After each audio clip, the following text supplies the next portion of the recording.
mid-sentence. Mad Martigan, soft. Soft like a bear. Wow. I can hear myself. Scott is an asshole. Something's changed. I can hear myself. Hey, who did this? Did I do this?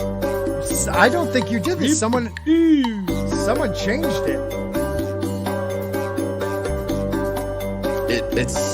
I honestly thought something was wrong with my headset. I was already yelling. We're usually yelling anyways. This isn't the worker culture. Like, it is. Wait till you see how long, like, between the countdown and then the intro is. Oh God, it's so long. I'm already apologizing to everybody, all 7 of you watching. God, I suck. I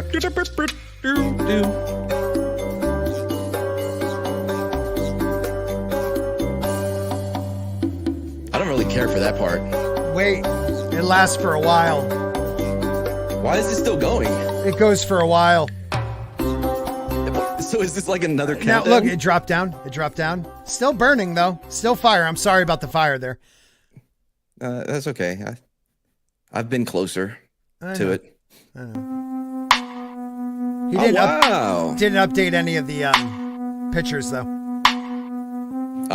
You're still not in it. Nowhere. No. No. So I kind of like that. How about this one? Maybe not even close. Final Death Star hasn't made a video in about a year. Still in it. Right. I've never met him before. Great guy. Great guy. I know all the cool guys. He's one of the best. Wow, this is a 2-minute intro. There's more? Is this over yet? No, not yet. I got to give people time to get in here. Shh, stop it. Is that live? How many people are you expecting? Hey, everybody. Welcome to Saturday night if you're still here. This is The Dump. My name is Scott. I wasn't even ready. What the freak, man? What? You had time. It's like 2-minute intro. You didn't tell me how it worked. You normally people say, I'm going to bring you on and introduce you. Not at all. I'm shoving my mouth with cookies. You were taking cookies. Professional. How do you hear me over the crunching of the cookie? Can I ask, was that live? When was that recorded of Jay? Because like he is wearing the exact same thing. About 20 minutes ago. Oh, was it I really? think it was ripped off of his stream. A great stream though. I didn't do it. I just want you to know that. Hey everybody. If you're one of the 26% that's not subscribed, subscribe to the channel. Tonight we have a special guest or two. Yep, thank you. Yes, first up, he is the guest of the evening, the one that is on the thumbnail. It's Jay from the Drunk 3PO channel. Welcome, Jay. And thank you for buying Girl Scout cookies. My daughter appreciates it. Oh, I forgot to do that. Did you send me the thing? Jesus juice. I like it. Oh, wait. No, I thought that was liminal order. It's a Life Day cup, you moron. It looks like Jesus. No, this is white. It looks like a liminal order. It's cup. Life Day. Jack Murphy. Oh, is it Life Day? I thought that was in December. Yeah, it's on. They're on sale because nobody bought them. I felt bad. Wow. What's Life Day? What? Oh, really? It's so what glad you're Star here. Wars. It's Christmas Star Wars. It's what they celebrate in Star Wars for Christmas. They call it Life Day. Yeah. Chewbacca dresses up in a red robe, and he's got the Life Day orb. It looks so stupid. They had made shirts and everything, and like now these are on like clearance section because nobody bought them. They have stacks of them all over Disney World, and I'm like, I must have one just simply for the cringe. I actually want one of those right now. That thing looks great. That looks great. Well, thank you for being here on Life Day, Jay. If I could get December, you're late. Yeah, that's right. I thought you just said it was today. No, he just said it's This is Day. basically like Jay buying Christmas clearance items. Yes. Thank you, Tom. Thank you, Tom. And we have Tom from Midnight's Edge, Midnight's Edge After Dark, Midnight's Edge Espanol, Midnight's Edge Radio.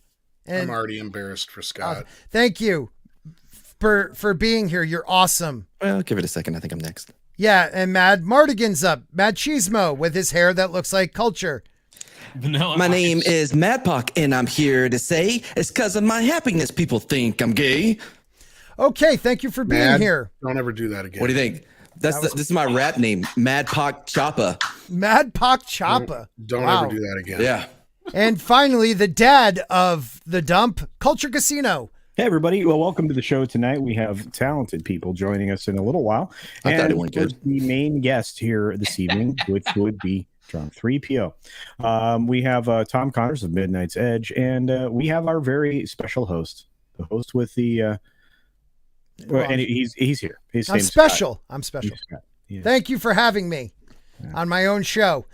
Jane Theory. Jay and I are just eating. We're just like, fuck. I don't mind. Eat on, guys. I'm just using you for your names. I gotta write that down. Jane, you have a link in your DM. Please come on. We also have the Gospel coming on and shortly. He just got home, though. He is a new Saturday night member. I love him. Guy is awesome. Let's say hello to the chat, everyone. We have Brightest Day. He's not a jerk sometimes. Mockany Draws. He says, hail the Saturday dumpsters. Every time you say Mockany Draws, I'm thinking like his underwear. Get out his drawers. It does throw me off. It's still like I'm finally getting used to saying Mockany Draws because it was, what wasn't it, Mockany 90? Yes. Right? Yeah, I'm finally getting used to it. But you know who's fantastic? Kaylee! Thank you. She is like the backbone of defending everybody in the fandom. So I love her for that.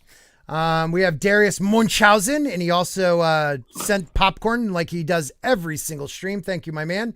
Tina Bojan, who is a channel member, and I promise I will be shipping out what you won. I suck. Keely Child's in the house. That Ginger Ninja's up in the house. Jane will be here. We got Bone. What? No, this is a dangerous name if you don't like really think about what you're saying. I've practiced it. And do you know the Ginger Ninja is a really good artist too? And also in Japan. That's why he's a Ginger Ninja. Because he's a redheaded. Wait, gingers are made in Japan? I'm confused. Well, they're bred in Japan. Oh boy. Yeah. Oh man, they really have been picking up their genetic alterations. Yes. One of my favorite people, RevKev, who is a beautiful human being who has a great TikTok channel where you could watch his like evolving from dude who turned 50 who could barely like get to his knees bending to a guy that now teaches yoga. Like it is one of the coolest channels, so please check that out. We have Jordan here. We have Lulu. Come whoop my ass in his shape. Dude, right? Like, well, but not through yoga, Tom. Yoga is the devil stretching. We all know that, Tom. Like we can find something better. No, I'm not kidding, man. It is a beautiful thing to watch. He goes, first of all, lovely man, church going minister, lovely family, but watching his evolution and the loss of weight and just the ability, the day to day him working on it, it's inspirational. No, it's very impressive. Yeah, it takes a lot of dedication. Lady early. Marine. Yeah, Lady Marine. And he actually was on time. He came in a few minutes early, and I was the one that was late. Party. Well, to be fair, she said you're never ready on time. Mad wouldn't shut up. There he is. What is up, Mark? Mark with a C, everybody. Yo, what up, Mark? There you go. What's going on, man? Cookies. I like cookies. Hey, Mark, can I get your opinion on my rap that I did earlier? Did you get the chance to I like check how that out? Mad's acting like it's not true, but when I came in here, I literally did not say a word until the show started. And I sat here for like 20 minutes and Mad had not shut his fucking mouth. He doesn't stop, dude. I'm excited, man. I'm excited. Well, he teaches did you do me. a rap? Did you do I did a rap. It thumped, man. It was You don't want to hear it, trust me. Hold on. Get Your it. hair's getting long. Dude, No, it's wait, not. tell him to pull it down. He looks like, I swear to God, he looks like Culture's son. Nope. My name is Matt Puck. I'm here to say it's because of my happiness people think I'm gay. I'm sorry, everybody. I'm sorry, This is a everybody. work in progress. I'm getting you there. are definitely a work in progress. Word to your mother. Word up. Word up, G Get outta homies. Parrothead says, Scott, where's your G&G gear? I actually rarely do that anymore. I wear it the next stream. So I'll be wearing my Dark Council one. Oh no, Abu Nas is on Monday. Wednesday, I'll be wearing my Dark Council shirt. Let's Is that see. cultural Abu coming appropriation? on? Abu's coming on. Dude, the only people I need now. All right, I got you on here right now. I got Drunk. Abu Nas is on Monday's stream. Next Saturday's stream is Lord Callus. I just need the other two, and I made the I don't know what you would call that, not a trifecta, but how many are you guys? 6? Oh my God. What would that be? A sex something culture? Okay. Pause. Sex tuplet. Sex. Something like that. It's not. It better not be a sextant because I don't want to see that.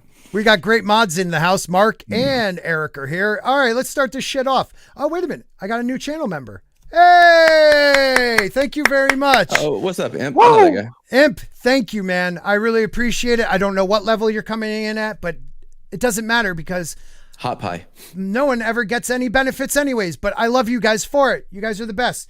Brightest Day for $2 says, shouldn't you be at work, Scott? You're a dick. Dude, I crushed my head at work. My neck's fucked up. He works at the same place I work at, Brightest Day. Oh, really? Did not know this. We did not know this at all. He found my channel through other people. There's like 10,000 people that work at our company. Found out we like work across the river from each other. Pretty funny. Yeah, it's pretty cool. Tommy and the Guinea Pig Collective, $3 super sticker. Thank you, Tommy. He is a great channel. If you like retro games, retro action figures, please check out his channel. And then I saw another new member. New member is Wolverine Snicket. Snick. Am I supposed to say that? How do you pronounce that? Wolverine Snitched? There's a lot of K's in there. Yeah, I'm confused, but thank you. Shing. Shit. Okay, I like that. Thank you very much. Much Wookiee appreciated. Supremacy. Shout out. Thank you, Wookiee Supremacy. Yes. Wookiee. And then, let's jump into it. All right, guys. I want to talk to you guys about Lord of the Rings. Uh-oh. Can we Jay, how do you feel about it? talk about the weather?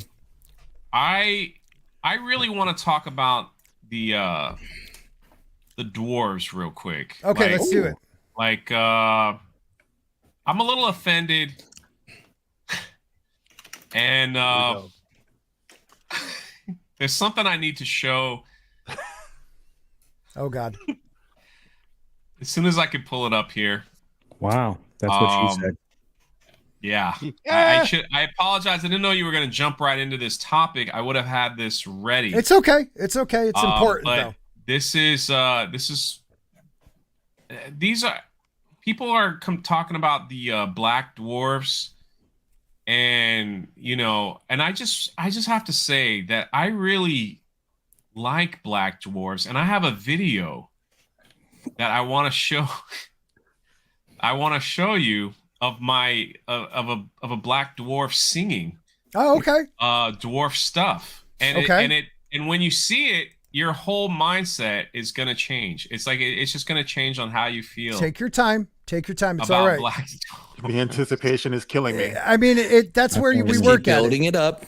Well, you know what? Why All right, you I do have it that? ready. Oh, Hold you on. do? Okay, because I was gonna show my quick. No. You can't. You can't. You have Okay. make sure the sound is ready. That's all you. That's all you.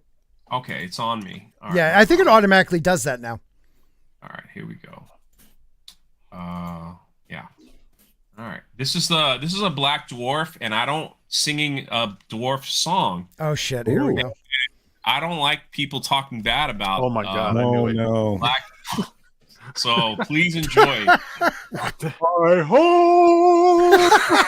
Hi ho! Hi ho! Hi ho! Hi ho! Oh, it gets better. Hi ho! Hi ho! It's out of work you go, and you blame it all on Peter Dinklage. Hi ho! Hi ho! Hi ho! Hi ho! Hi ho!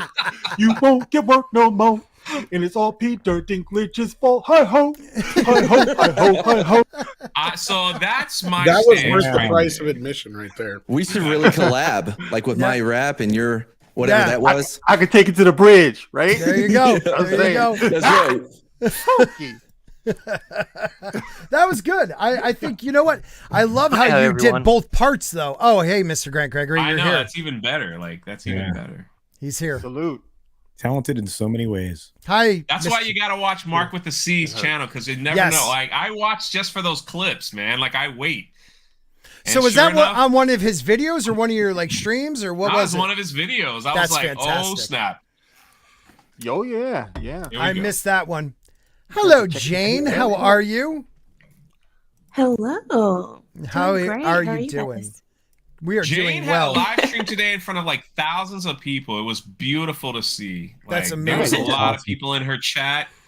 So I was so happy for her. She was breaking down racism and all this stuff. She was breaking it down with fire and brimstone. Wait a minute. How come I didn't get a notification? I don't know. When was this? YouTube. It was this I didn't morning. get a I was like, look at all the people in here, Jane. Holy crap, it was awesome. Jane has the best I'm Saturday shocked. morning one. Is that how many did you have, Jane? What was your top? It was like 62 or 63. That's freaking awesome, Jane. Yeah. You know why? Because Jane's Saturday morning, you've been doing it, what, like almost a year now or a little more than a year? I think it's been about a year. She's now. almost at 5,000 Yeah. subs. So She's killing it. So She's killing it. close. Jane is the truth. How do you Thank feel you. about black dwarfs? I just don't understand why they went in that direction. Like, why couldn't they just be people? See, right, Jane. I have no issue with black dwarfs. Here's my 15-second take on it. I think you guys, this sums it up.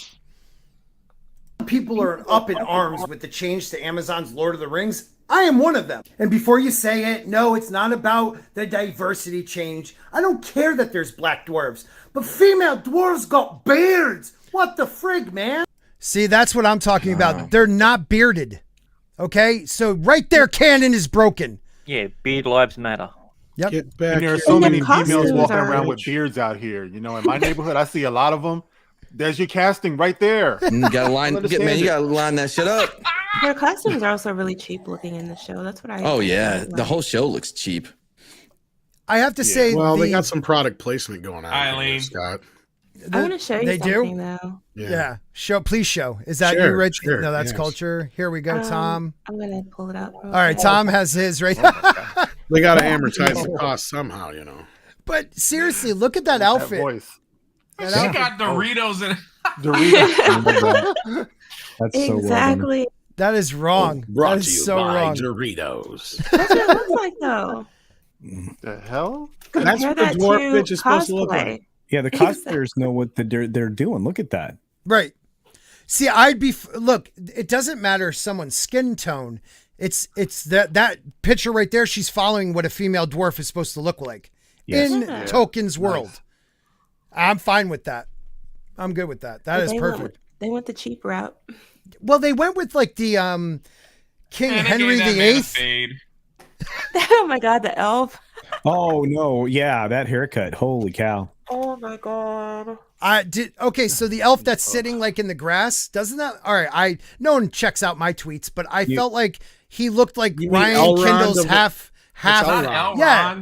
Yeah. The black elf that looks like Don Lemon. Oh no, I'm talking about Elrond. He's he talking looks, about Elrond. He looks like Ryan Kindle's like half elf brother. Kindle. Kindle. That's the thing. No, we it's do. not. Don't worry. It's That's a our book version thing. of Ryan Kindle. That's our thing. It's Kindle. Oh.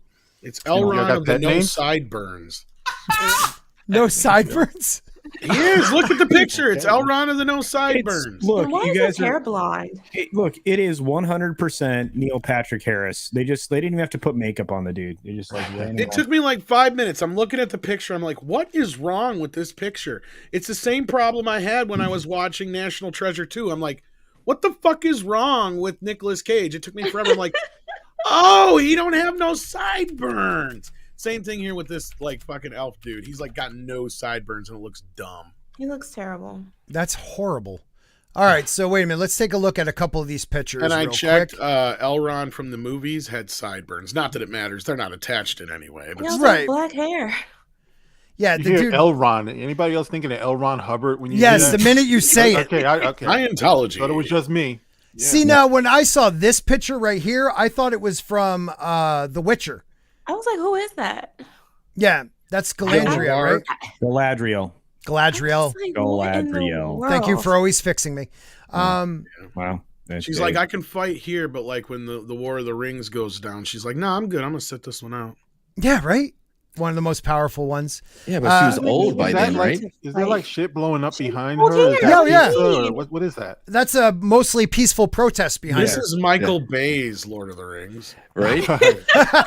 You know how you know she's the hero because she's walking away with an explosion. Like Absolutely. Lynch. Limp Biscuits playing. Right? Awesome. What the hell is that?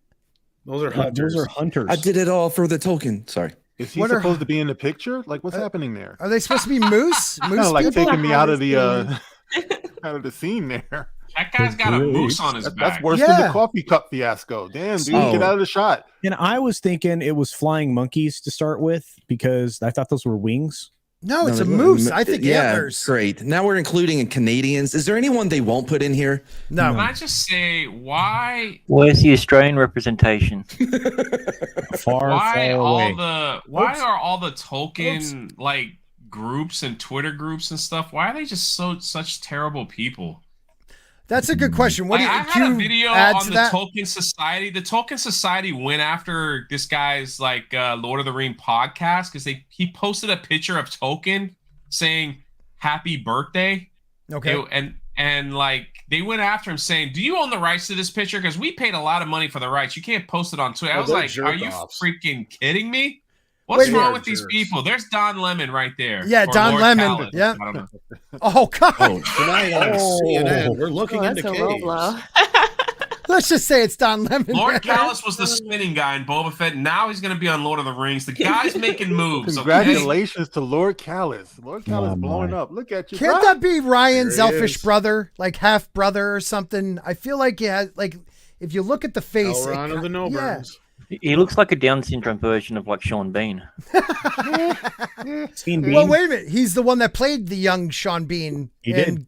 Game of Thrones. They did. So Oh, that, well, it's probably why. yep, that is why. You are correct, sir. That is why. What do we got here? We got people touching. Oh, we got brother sister action People or touching. father son. They're actually like in-laws, but yeah. Well, isn't he the dad and she? Oh no, they're in-laws. You're right. No, You're right. He marries her. But there's not daughter. going to be like hanky-panky in this, they say, right? Yeah, I don't So- believe that. There's supposed to be, then there wasn't. Yeah, so we're not getting any barely legal Smeagol, unfortunately. So, Then you got forbidden love between the white chick and the black elf. of course, Tainted obligatory. love. Whoa. I just don't know why it Tainted matters. love. And this outfit is just, I don't get it. Don't touch me. I- sweet. I don't understand like how they're going to explain where all the diversity went by the time the movie started. Oh, right. Same way that- the same place all the people went. Same place they were went in the killed. Jetsons. Maybe the last season is the genocide of anyone with a darker skin. Maybe that's the route they're going. from second age to third age. Yeah. There were Yeah. a lot of wars. 2.5 age was died. the very time we don't talk about. Yeah. They I got don't some bomb ass beauty shops in Middle Earth, though. Look at They that hair. do. Yeah, she got her hair did. And that's the thing too. Like, why did they make her hair like that? Yeah, well, that's what I'm She's talking supposed to about. be a dwarf. Because it's hot. It almost looks like one of those pictures, like Henry VIII era, like you know, Not a hairnet. I'm gonna say it. They got confused which Precious the Lord of the Rings was about. Okay, Bro, Damn it. That is fucked up. bro. Tom, that is that. probably the best joke you have ever said. That My was a God. good one. That was a good one. Me? No, you can. Tina. Sadly, I was being serious. No, Tina- I think he's talking about the Precious joke, but The yeah. precious Oh. joke was pretty good. Tina Bojan for $5 super sticker. Thank you, Tina. You are one of the best. Carries is a new channel member. Thank you so much. I really do. I appreciate it. I don't know why, but thank you for joining. You guys are the best. I thought I saw one other. Yep, a couple more. Kip Ellis says for £2, this is the best stream around after Street Smats. Fact. Wow, you paid him to say that. Nerd Did- well, cookies. You did. Come on. Mhm. For Paid him with $2. love. Yeah, right. I've been watching Drinking in Pandora videos. Oh, seriously? Thank 'Cause- you. Are you serious? Or are you just joking? Because you don't leave no comments. Are you serious? She doesn't lie. She doesn't lie. That makes me happy. It's my secret Sub channel. to Drinking in Pandora. Thank you. Well, I didn't know anything about it. So. He's I got know. a I secret don't channel. promote it. I don't promote it. Okay, that's channel. cool. That's cool. A secret Thanks. channel. All right. Well, now it's not so secret. All 63 people that like me are watching. Thank you, Elaine. God, that made Elaine, you're the best. You made my day. Hey, just keep it secret. Keep it safe. You see how he did that? know Lord what of the she Rings. said there. You see that? See that? I get that reference. Fired me for that channel, and she knows it. I told her that before it started. Like, she was the one of the inspirations for that channel. Oh, hey, you know what Really? you forgot to do? You forgot to play Elaine's clip. Oh shit. I got to go back. You're the meaning to my I'm life. sorry. Elaine, this is for you. Inspiration. I didn't want to stop you. That was amazing. But I'm going to play Elaine's clip. Here we go. And it is a reminder, I've been here when it was glory hole days, and I've been here when it was. Disrespectful. And so having said that, Only to you. I want me some glory hole. To me and America's team. No, Elaine likes it, so we play it. Tommy and the Guinea Pig Collective for $5. This is why I barely pay any attention to new shows coming out. I expect this kind of shit at every turn anymore. Well, get used to it, because after we talk about this, we'll be talking about Amazon also has, they're working on a live action Blade Runner 2099. Oh, it sounds good. Yeah, they're gonna screw up that world too, more than it can be. I know a lot of people, I don't know about anybody here. A lot of people like the new Blade Runner more than they like the Harrison Ford. I don't know if anybody in this group does. I thought it was boring. That's not how the Force I works. think it was boring. I I didn't didn't see like this direction the story went in. Right. Well, how much different of a story is it? Is it one of those things where you don't know who the replicas are again, and you got to figure You have replicants? that. Thank you. Sorry, I fucked that It up. also felt like a bait and switch because we were following this main character and we thought he was something he turned out not to be. I didn't like that. Mm-hmm. Well, we're going to talk about that, but I also found a special article talking about even more diversity. Well, I hate to say this about Blade Runner 2, but it for it. stole the plot from Freddy's Dead. Just saying. Wait a minute, what? It did. It totally stole the plot wow. from Freddy's Dead. All right. Give See, us a Matt knows comparison. what I'm fucking talking about. Give us a The comparison. whole movie, Sean Greenblatt's character, who plays John Doe, thinks he's Freddy's kid. Till you find out about 2/3 of the way through, it ain't him. It's what's her face, the chick from the fucking facility who's taking care of the kids. That's Freddy's daughter. So just like in Blade Runner 2049, you spend most of the movie thinking that what's his ass is the kid of Harrison Ford and crazy bitch from fucking Ace Ventura. What's her name? Einhorn. Finkel. Yeah, Finkelstein. Shit kid. Yeah, and basically then you find out they had this robot baby. And it's like, what the fuck? It's It was a letdown. Yeah, that sounds like it. Sounds like it So definitely. they stole the plot from Freddy's Dead, as I told you. Well, they could have done it better. Understandable. So I don't know if you guys learned about these 10 Oh, extra yeah. characters. There are 10 more diversity change characters in Lord of the Rings. I found the article, so we'll be talking about that. I brought up the not. Oh, you got it? Yeah, it's in the background. Okay, hold on. All right. I'm trying to find the article. I don't know if Read anybody it else for saw us, it. buddy. What? Yes, go ahead. Oh, no, there was one that said like, the Amazon is covering all the things that Tolkien ignored in Middle Earth. And Jackson. Tolkien. Yeah, I saw that one. That was brilliant. Like, what? Yes, Queen. Meet these 10 new inclusive characters in Amazon's Lord of the Rings. Wait, can you start that article over, please? You didn't get it. I didn't get it. Feel a good in there. Like, Right. Yeah, yes was. Yes, Queen. there we go. That was better. Meet those It's Lord of the 10 Rings. new inclusive characters in Amazon's Lord of the Rings. There you go. Good job. Okay, there. Did I do Thank it you. right? Is everybody was- satisfied? That was definitely better. All right, we'll move on. As you can see, lots of diversity here. Amazon's new Lord of the Rings show, The Rings of Power, is breaking down intersectional barriers and preaching the virtues of diversity and inclusion, as all good fantasy does. And preaching the virtues. If you don't support identity politics, Is that infiltrating Ethan a Van fantasy world. Sciver? Hey, we'll find out. Infiltrating a fantasy world with made-up races of people, then you are part of the problem. Here are the 10 inclusive characters featured in The Rings of Power. Sylvester, an indigenous Eskimo elf who rebelled against his stodgy hetero parents to pursue his career of being a drag Point queen of privilege. Point of privilege. Sylvester is totally not an indigenous Eskimo name, nor is Eskimo, I believe, correct. Is Inuit. He's Inuit. If you're going to call him, you call it Inuit. Well, he's appropriating Sylvester. Point of privilege fail on this. I thought this was a real article. It is. Shut up, Mad. It is.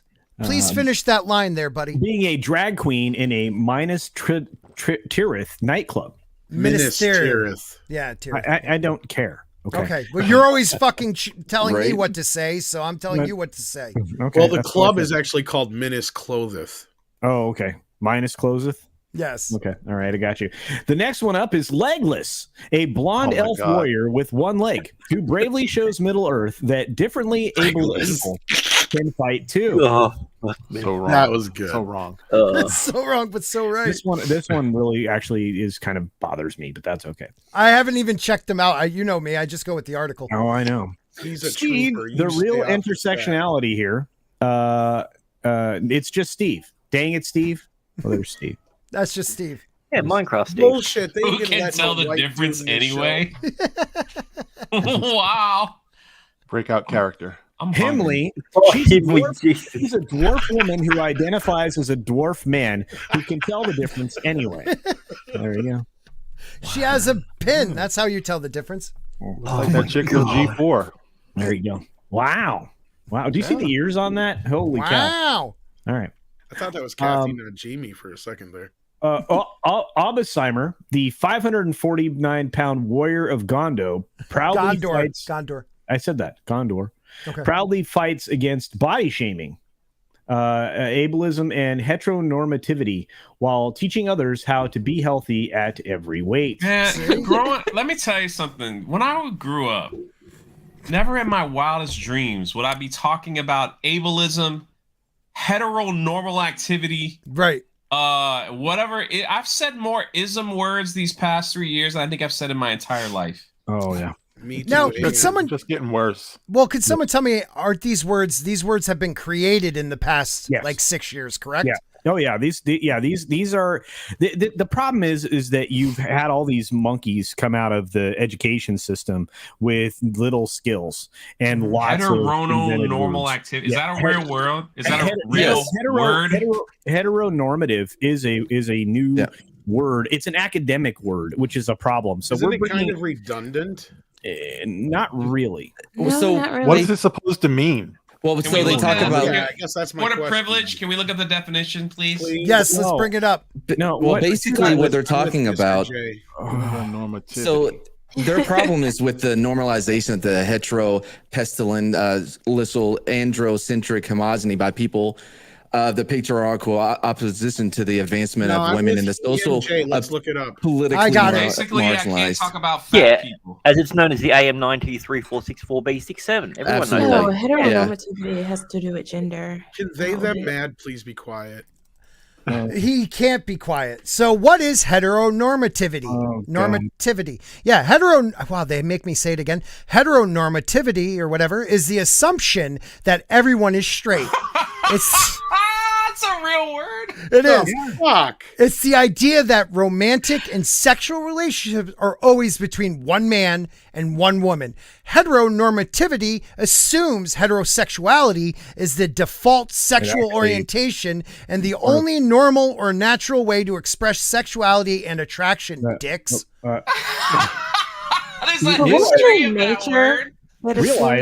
Yeah, we have. We need a Schoolhouse Rock for that. Heteronormativity or something. You know what I mean? Not everyone is straight. I will help you produce I know that, you Mark. think that being straight is great. But let me say there, buddy, there's a lot of gays. Someone can make a fortune on YouTube just way. literally every video explaining all the new words that are being created. Every day, just make a new video on heteronormal activity. Hey, Dawn. I was just thinking about every stream. I'm going to do a definition. One definition every stream. Cisgendered. Yeah, cisgendered, biochrominant. I don't know any of the other words. I'm sorry. But I'm going to learn them. And I think You got it. You got it. Is it NB? NB is the new thing too. What is it? NB.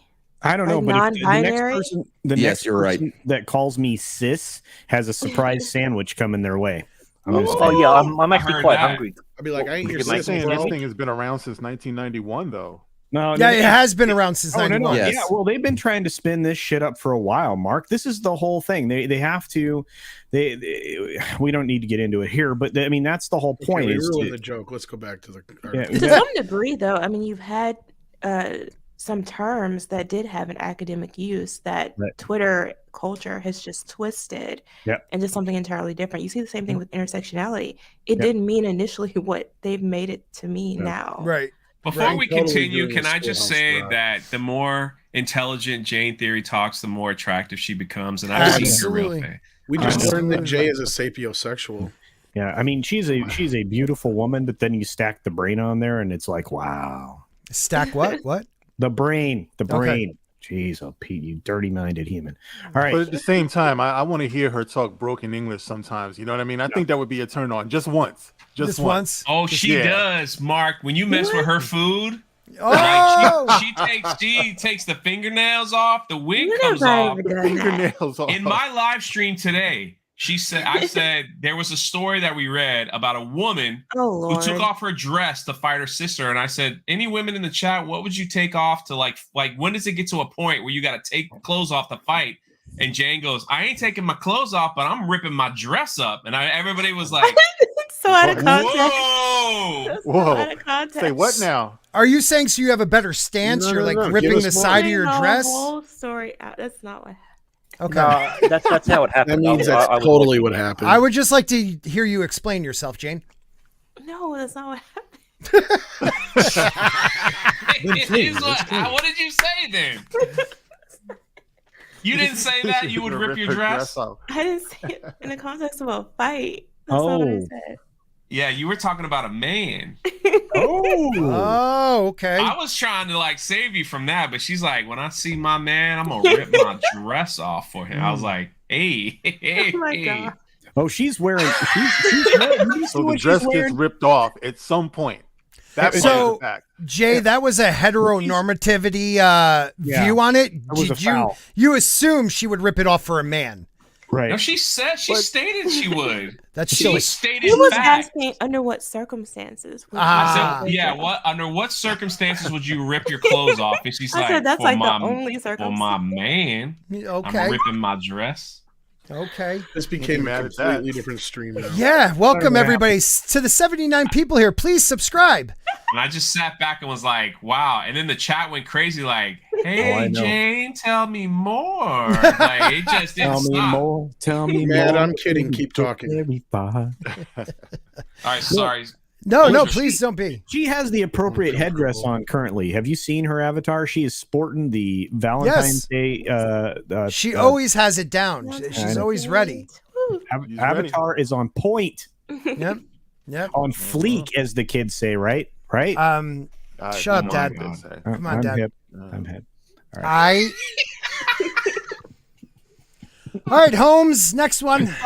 Oh no! All right. Oh, next one. Here we go. So we're going off of Ob Simmer. I Yeah, don't he's- know why I said that. Ob Simmer. He's the fat guy. Obesima. Okay. Yeah. Heteronormativity. Obesimer. Ah, I got it. Obesimer. Thank you. Okay. And then we have Sounds cooler with an Australian accent. Shadow Foe. Everything does. Shadow Foe, Shadow Fox, a goat who identifies as a beautiful white horse who can show its rider the meaning of haste. Oh, that one's kind of cute. Like, I like the idea of this goat. Like, no, I'm really a horse. No, I'm good. I'm That's good. stupid. Yeah. And this guy. This is Tucker Carlson. Yep. He's this hateful bigoted orc from the deepest depths of Morgoth's spawning pits will not rest until he's radicalized all of Middle Earth with his violent Mordorian nationalist hate speech. Jesus. Oh, Oh, you got my a couple God. more. You got one more, I think. Duneld Trumpins, a very Wow. ill-tempered little orange hobbit. Oh, wow. Oh, All right. And last but not least, Gandalf the Gay. Just Gandalf, but he's really really gay. Thank you, Culture Casino. You're missing, there's you're more. missing the best one. You're missing the best one. Wait a minute. The bad guy's coming. I have the bad guy. You ready? All right. It's Sarwoman. A misunderstood black single mom who uses her girl boss magic to dismantle oppressive Gondor normative systems of power in Middle Earth. Yes, Queen. Oh, that was better than Yas Queen. That was great. much better. I don't remember none of this He's stuff in the learning. Lord of the Rings. No, it's there. It's all there. I like what we see though. Like I'm excited now. It's all there. No, it is. Now. Now there was Where the her- people, and there was the one dude, and then there was. Can we just have Jane read like the dictionary? Oh yeah, I was signing Nice up. mullet, man. Oh my God, that's what we'll do, Jane. You could do a definition for me, Every day. and then I'll just play it on my stream. Yeah. Just That would be funny. that'd Out be of context- perfect. Out of context definitions. Just random. Jane I'll just throw them out. Oh, it's time for Jane Theory's definitions. Out of Boom. Oh, we got to talk about that. But while we talk about that, Mr. Grant Gregory for $5 Australian, if Australia is still a country. On a completely related knot, make sure you check Jay's interview with me on Monday. What? He forgot the E. He was so excited that I'm going to be on his channel Monday. He forgot the E. Oh. Yeah, I'm very A-list when I'm thinking about Jay. That's true. No one's special, man. No one's special. Please check out Mr. Grant Gregory's channel. He's a great guy, and he's absolutely tumescent that Drunk is going to be joining him on He his show. Grant actually does a really great job with his stream behind the mic when he does an interview. I also was on there, and I actually have the most views out of everybody he's interviewed. He's supposed to have interviewed me, but I was under the weather, so No rush. I have a makeup appointment. wow, guys, let's All right, talk what about were the views? ourselves. Now I got a goal. I got to Yeah, how many views? I don't know. Look it up, Martigan. Look it Are up. we just going to ignore that Culture said he's going to get his makeup done? That's not what I said. You said you had a makeup appointment. I fucking right. heard you. You did say that. Wow, Jay and come on. Jay and Trucker Tom are sporting the same look right now in a very different way. No. Hey, Jay, I just want to give you a heads up. You bring your star power with the 77. I mean, I hit that myself sometimes, but Ryan and Nerdrotic about the same. So you're pulling in the same factors. So Yeah, dude, you 100 are grand pulling- this year, my friend. You were 100 grand. You're pulling Mark the same Star numbers. power. But Mark brings in, every time I have hang Mark around all as the the guest, 80, 90. Oh, yeah, but Mark's the best puller on stream. That sounded better in my head. Never mind. Yeah, that's not something you want to say out loud, buddy. Plus, he sings on stream, which is awesome. Anybody who sings on stream is awesome. So, That is awesome. Thank you, sir. Trying to. No, don't thank him, because really what he's doing is he's talking about himself. He That's what is. he's doing. He's using you to justify him singing. Exactly. Because all of a sudden you'll hear him like a karaoke stream after this, and y'all are invited to sing with us. There you go. See, shameless plugs. I mean, all of a Didn't sudden even out of know it. nowhere he'll be Wow. like sitting on the Blue-Eyed Riff Korean, the bass. He is not on a roof. He is not Korean, but he does have blue eyes. The evening comes. Otis. I love Otis Redding. The ships roll in. I love Otis Just Redding. to watch them roll away again. Oh, I'm just sitting on the dock of the bay, watching the tide roll. You've lost away. control of the stream. Oh, I'm just sitting on the dock of the bay, wasting time. Yo, I was on the dock of the bay one. I can't whistle right now. All right. Thank you, everybody. So, Blue-Eyed Roof Korean, once again, not Korean, not on a roof, but has blue eyes, wants to know at Mad the Magnificent, remind me to tell you the story about when Rob Van Winkle poured me Jägermeister while on stage. Oh, Bess Eimer, CC try again, LL. That would be Vanilla Ice. Oh, Beesimer. No, actually, he goes. So he still performs, but he performs as Rob Van Does he really? Winkle. Yeah, he really does, and that's he puts on a great show, and he does like a remix to Vanilla Ice, and he does like a heavy. He does like a heavy metal. Yeah. Yeah. That's He awesome. You ever does seen a heavy turtle metal get now? down? Culture Boss is here, everybody. Hello. Yay! Woo! I love the That's Culture my Boss. boss. Hi, my Fun boss. switch up. Love Have it. you ever seen Cola's Ice? Yes, I have. That's a great movie. No, I it was is I not. was in high school in the 90s. You had to watch it Yeah. and be embarrassed for all of us. All of us. Yo, when you gonna drop that zero and get with the hero? Yeah, one of the best Word lines in to your mother.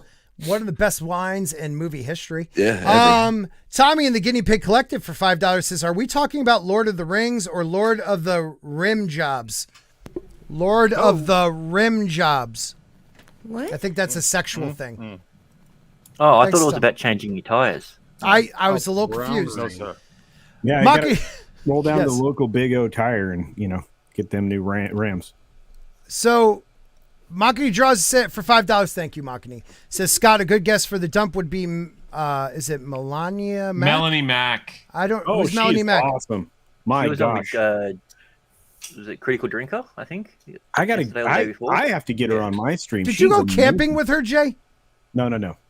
That's She not was what I'm on thinking my. She was on my podcast last week. of. Okay, that's the one all right, I listened to that podcast. That was good. Melanie Mack.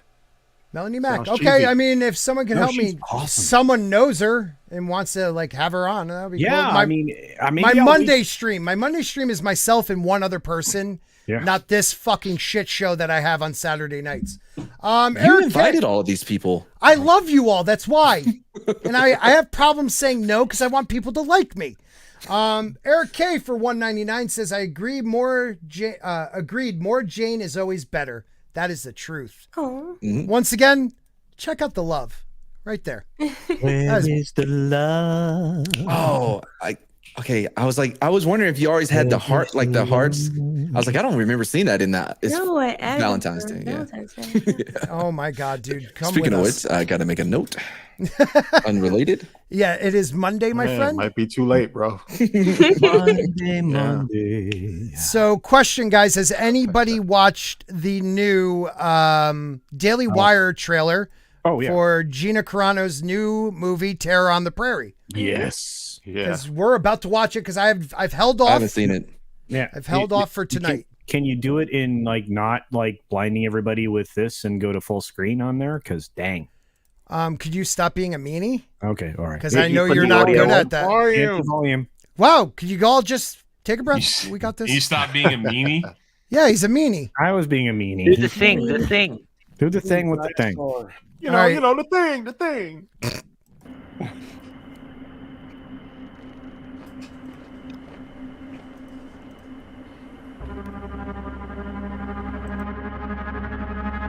Oh shit.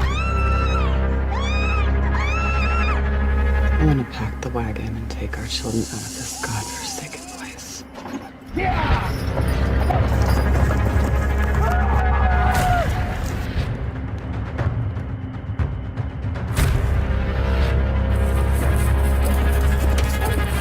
You move, you die. What do you want? Your sins have found you out. And now they are visited upon your whole family.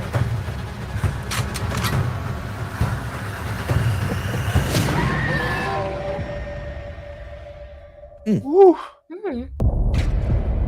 Every time I have the same reaction. That thing is so awesome. Holy I'm cow. scared. So what's What's interesting, that it definitely has the feel of because the producer on this is the same. He always works with Craig S. Zoller, who did Bone Tomahawk, Dragged Across Concrete, and the I was just thinking to myself, it puts me in the mind of Bone Tomahawk. Bone Tomahawk, right? Yeah, Yeah. that was a Sailor. sick movie. Oof. Yeah, absolutely. Yeah. Yeah. Do we know the Nice. premise of the movie? Is there a based on a book. synopsis out? Okay. It's based on a book. I have a feeling there's going to be terror on the prairie. Yeah. Prairie does not look like some place I want to be. Baby laying down and there's Look, rattles going I around. love it, Little House on the Prairie, but I did not expect this kind of a remake. This is a They don't sequel. even say goodnight to anyone. That's The closest Small we got- Pines. Laura Ingalls has had enough of your shit. That Small Pine's a lying I bitch. think Nelly. Um, Nelly was the closest we got, right? The Terror on the Prairie back then. Oh Yeah, yeah. right. Yeah. That's true. I love that I didn't title, even though. know they Terror had a- on the Prairie. Yeah, I didn't even know they had Cowboy Cerrone in it, so that's pretty cool. Yeah, essentially they just pioneered their own location, kind of homesteading, built their own farm, and they find themselves under attack by a gang of outlaws. And so there you are. Anytime you see 4 guys riding up on a horse, ain't good. It's not good. No, it's not good when you live on the prairie. And especially if one of them's, if one of them's Nick Cersei. I'm just saying. Now, did somebody pass away after the making of this? Yeah. I didn't hear anything. I thought someone did it. I thought one of the actors did, right, Jay? Yeah. Okay, that's pretty shitty. That sucks. What a terrifying ordeal. Can you imagine? I don't know. Movies like this make me always because I'm a big history buff, think about how would have I reacted back? I would never have left Boston. I'd stay in that area. I don't know, you may have wanted to leave Boston. Yeah, I mean that was just even the firefighters would get in the. Even the firefighters would be in gang war with other firefighters trying to fight a fire. You know what I mean? Yeah, that was New York. Boston was good. No, Boston, same thing, bro.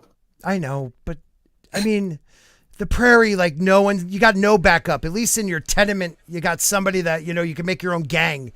Out here, it's you and your family and a rattlesnake taking on goddamn, horse thieves. Outlaws. Outlaws, exactly. Isn't Daniel Day-Lewis's Gangs of New York? Is that what you're talking about? Gangs of New York? No. One of Daniel Day's family members is in this. I don't know, but he's got a son, right? Who's acting now? Yeah, Gabriel Daniel Kane. Knight Lewis. No, I think it's Gabriel Kane. that was terrible, Tom. That was I liked it. Fucking good, Culture. No, I think that was good. I like that. Yeah, me too. Me too. I don't know. What do you guys think in the chat? I see some cheers for it.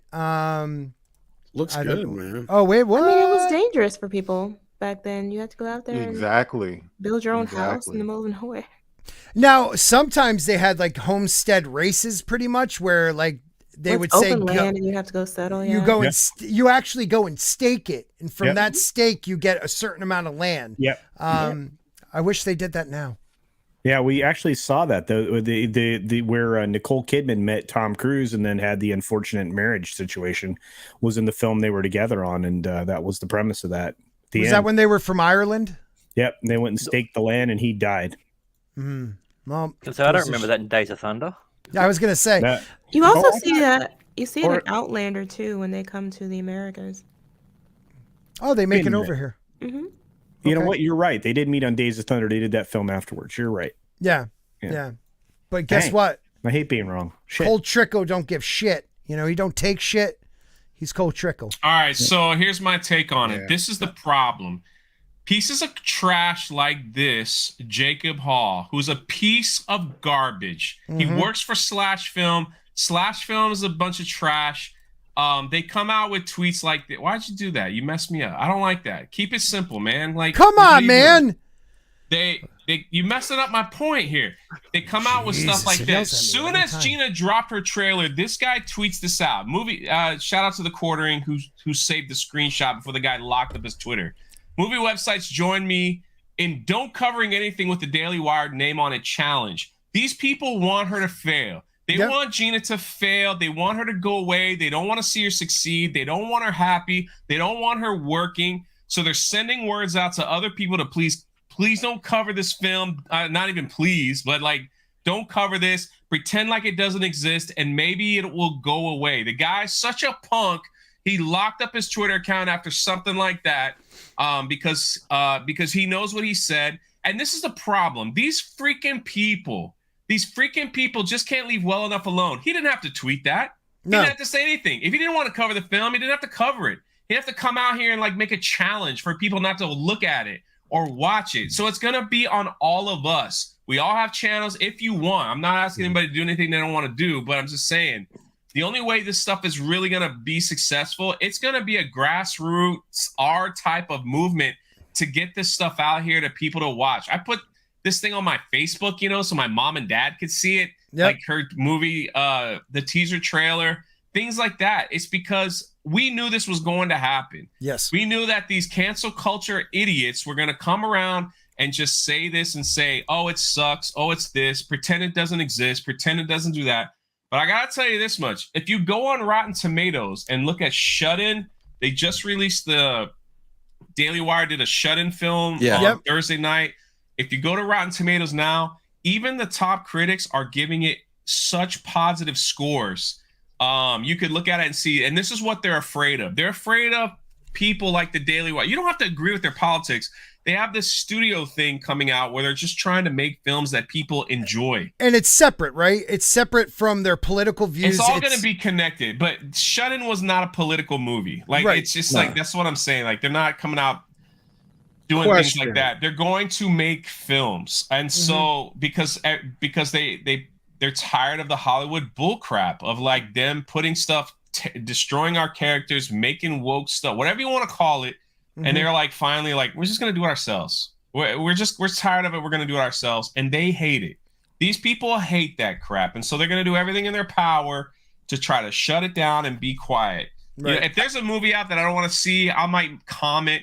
But I don't see any one of us going, saying, hey, let's silence this and let's stop doing that and let's stop doing that. It's like, I don't understand their point.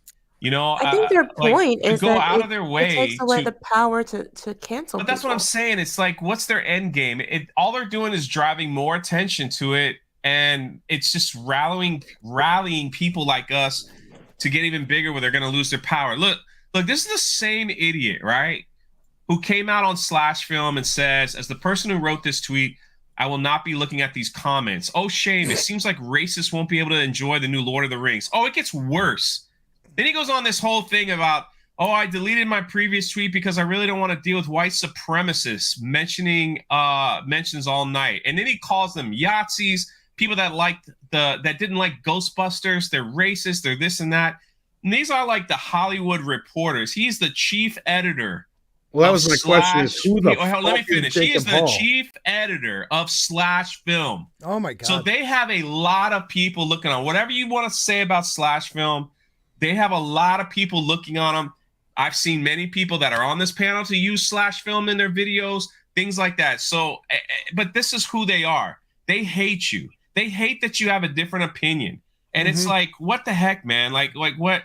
We have got to make these things successful, because if not, they're going to keep pushing this ridiculous, stupid narrative that if you don't agree with me, then you're a white nationalist or this. So that's or my not take even on the that, whole Jay. thing. Not even that. It's if you don't agree with me, you don't have the right to have a career. Right. And who did I cut off? Tom, it's elitist. I apologize. It's elitist. Go ahead, Tom. No, it's fine. I was just wondering who the fuck Jacob Hall was, but yeah. I think editor of Slash Film. I think it's even more than just specifically Gina. I'm sure that's going to get a lot of heat as well, but they don't want Daily Wire to do this either, because if Hollywood starts losing the ability, like, because it's a monopoly, really. Like, everything's made in Hollywood. If people are successful outside of that, it's going to encourage more people to go outside of Hollywood. And that's what they're scared of, because then they really lose that power. And the reason why they do this attack, like, it's always to the racists and stuff like that, is because they have nothing. They had no other strategy but to attack the individual. Because if you look at if they have to defend their ideology, they will fail. Yeah, they will. That's Mark, why they always have attacks on people. Mark, were you going to say something? Yeah, I mean, I just think that it's pretty obvious, what these people are doing. They're not going to let an alternative be out there, because Hollywood, I mean, they got this narrative. It's all over everything. It's soaking with this crap that they're trying to push onto us. It's all thought control. It's conditioning. They're not going to let somebody come in here and, show people an alternative way to think. That's the reason why they attacked her in the first place, because she was trying to make people aware, like, wake up and look at what's going on around you. If they can't control her, then they're going to try to destroy her. Yep. It is not just her. Anybody. We're a threat to these people. Yep. So they're just not going to stop. And that's what we need to understand with the things that we create. Yeah, we have to have some of our values in there too. Yeah, maybe a little bit of our politics in there too, because that's what they're doing. And you see that in the children's programming, like, they're really trying to get the young minds here. So we have to look at it that way. It's not just a matter of we just want what entertains us. We have to see the big picture here. We have to see future generations. Yep. Because that's what they're doing. That's what they're going to keep attacking. Can I make a point? Yeah, I'm please sorry, do. Scott. Sorry. No, you're the guest, and man. I want to ask Mark and Jane, who's on the panel, and they can correct me if I'm wrong. The biggest issue in all of that, what we just saw, is that these people are throwing around terms, racist, white nationalist, that these are words that we say for the worst of the worst people. And they're throwing these terms around and making it to the point where they don't mean what they mean anymore. Right. It's worthless. So when the real ones show up and cause harm to people and they're like, hey, that person did this, they are the real ones, people will just laugh because they're like, man, for 5-6 years, everyone's a racist now and everyone's this. And the meaning of those words are becoming useless and watered down. Absolutely. To the point, because it's just like everyone's racist now. Everyone is a racist. So it's like it just becomes it becomes watered down to the point where they have no meaning to what they were originally, what we used them for. And correct me if I'm wrong, Mark, but I'm just saying, like, to me, like that's a horrible thing. I was sharing like last Wednesday as a school teacher. I had lunch duty, was like 4th grade. They got something like funny, like some kind of meal from lunch one time, and they were like, "Oh, I don't like it. It's racist." And they were laughing because they hear the kids pick up on this stuff all the time. So now it's like the food they don't like is racist because it's not good. And this is children. And I sat there and I remember watching that going, man, what did y'all say? Like, do y'all even know what that means? It's like, to me, it means something different than what you're saying. So it's like, it's really sad that these people can throw around these terms without any repercussions because that's just what they do. It's bizarre to me, honestly. Jane, have you guys been watching South Park? Because they totally covered that last week. They did. I don't watch that. I don't watch much TV. Turned it into a shield, essentially. It's a way to stave off attacks. It's a way to silence people. It's a way to try and shame people who they don't like. Nowadays, it has nothing to do with actual racism. And in fact, oftentimes, especially when it's coming from Hollywood, they're using this terminology against critics of material that they've created that arguably, in many cases, is in fact racist. That's the thing that just consistently shocks me about what's coming out of Hollywood these days. And they don't see it or they know exactly what they're doing. No, they know they're exactly. manipulating the public. They're manipulating the term. Go ahead, Mark. I just did a video called Dinner for Schmucks. Does anybody remember that movie? Yes. Dinner for Schmucks. Yes. And I likened it, what they're doing, to Dinner for Schmucks. Yep. Basically, you go and you find So yourself, you go and you find yourself some hungry young black actors or whatever, and you're like, guess what? We're gonna dress them up like they're hobbits, and we're gonna bring them out here. And basically, you get a bonus. You get ahead. In your business or whatever you're doing, you get paid for it. But at the same time, you're parading these people out here like clowns because everybody knows this is not what it's supposed to be. This is what I said about Star Trek, Mark. I likened it to the circus freaks, and it's like until these actors and actresses start standing up for themselves, it's just going to continue. Yep. But that's something that people have been saying for credibility, no years. credibility. People have been very critical of Black people who take on these roles for decades. But people still, they're actors and they have to work until that's what they're doing. I don't know how I would feel if I were in that situation. It is disappointing when you see them just accepting anything from, and even the general public, like Right. Black people in the audience who are just accepting this stuff. It's mind-boggling. But for some people, I guess they're just very desperate for whatever they can get. I don't know. I don't understand the mindset. Mark, finish your point. What were you saying? I'm sorry. Yeah. Oh no! I was just talking about how it's embarrassing. It's embarrassing that they're taking Black people and they're putting them out there where they know that they don't, like, it's bad casting. It's like, why would you do that unless you're laughing at these people on some level, Right. So I see this, and it's totally insulting because, like you were saying, they use them as a shield where we're going to put the black people in front of you or the women and the gay. So you can't critique what's going on with the actual story. We're going to use these people as a shield. And these people are out here thinking, well, why can't I be a hobbit? Why can't I be a dwarf? Because that's not what the story is. That's why. You don't fit. And there's millions of stories out here that you will fit into. And there are so many creative, talented black people out here who could be creating these stories, but they're being overlooked because we're too busy waiting for the crumbs to fall off the table so we could be maybe Black Superman or Black Indiana Jones or something like that instead of having your own. Wait, just real quick. I have a question to ask because, and this is relevant and may not seem it initially. Isn't this also applicable in a reverse way? Because we just saw Peter Dinklage ruin like 7 people's careers and maybe more down the road because of the negative things he threw at the story of Snow White and the 7 Dwarfs. So he ruined 7 people's potential jobs and possibly more by his statements. And so it kind of in a reverse way, you hurt other people when you're trying to virtue signal that direction at the same time. Right. So where is the balance? There isn't any. There isn't I don't think there is any. Absolutely. And not only that, if it were up to me, black people in Hollywood would wake up and just say, you know what, I'm going to do something else. Do my own Like, I thing. mean, it's to a point where if I see a black character, especially in something having to do with fantasy, it's like I know it's going to be trash. Like almost like the token black guy.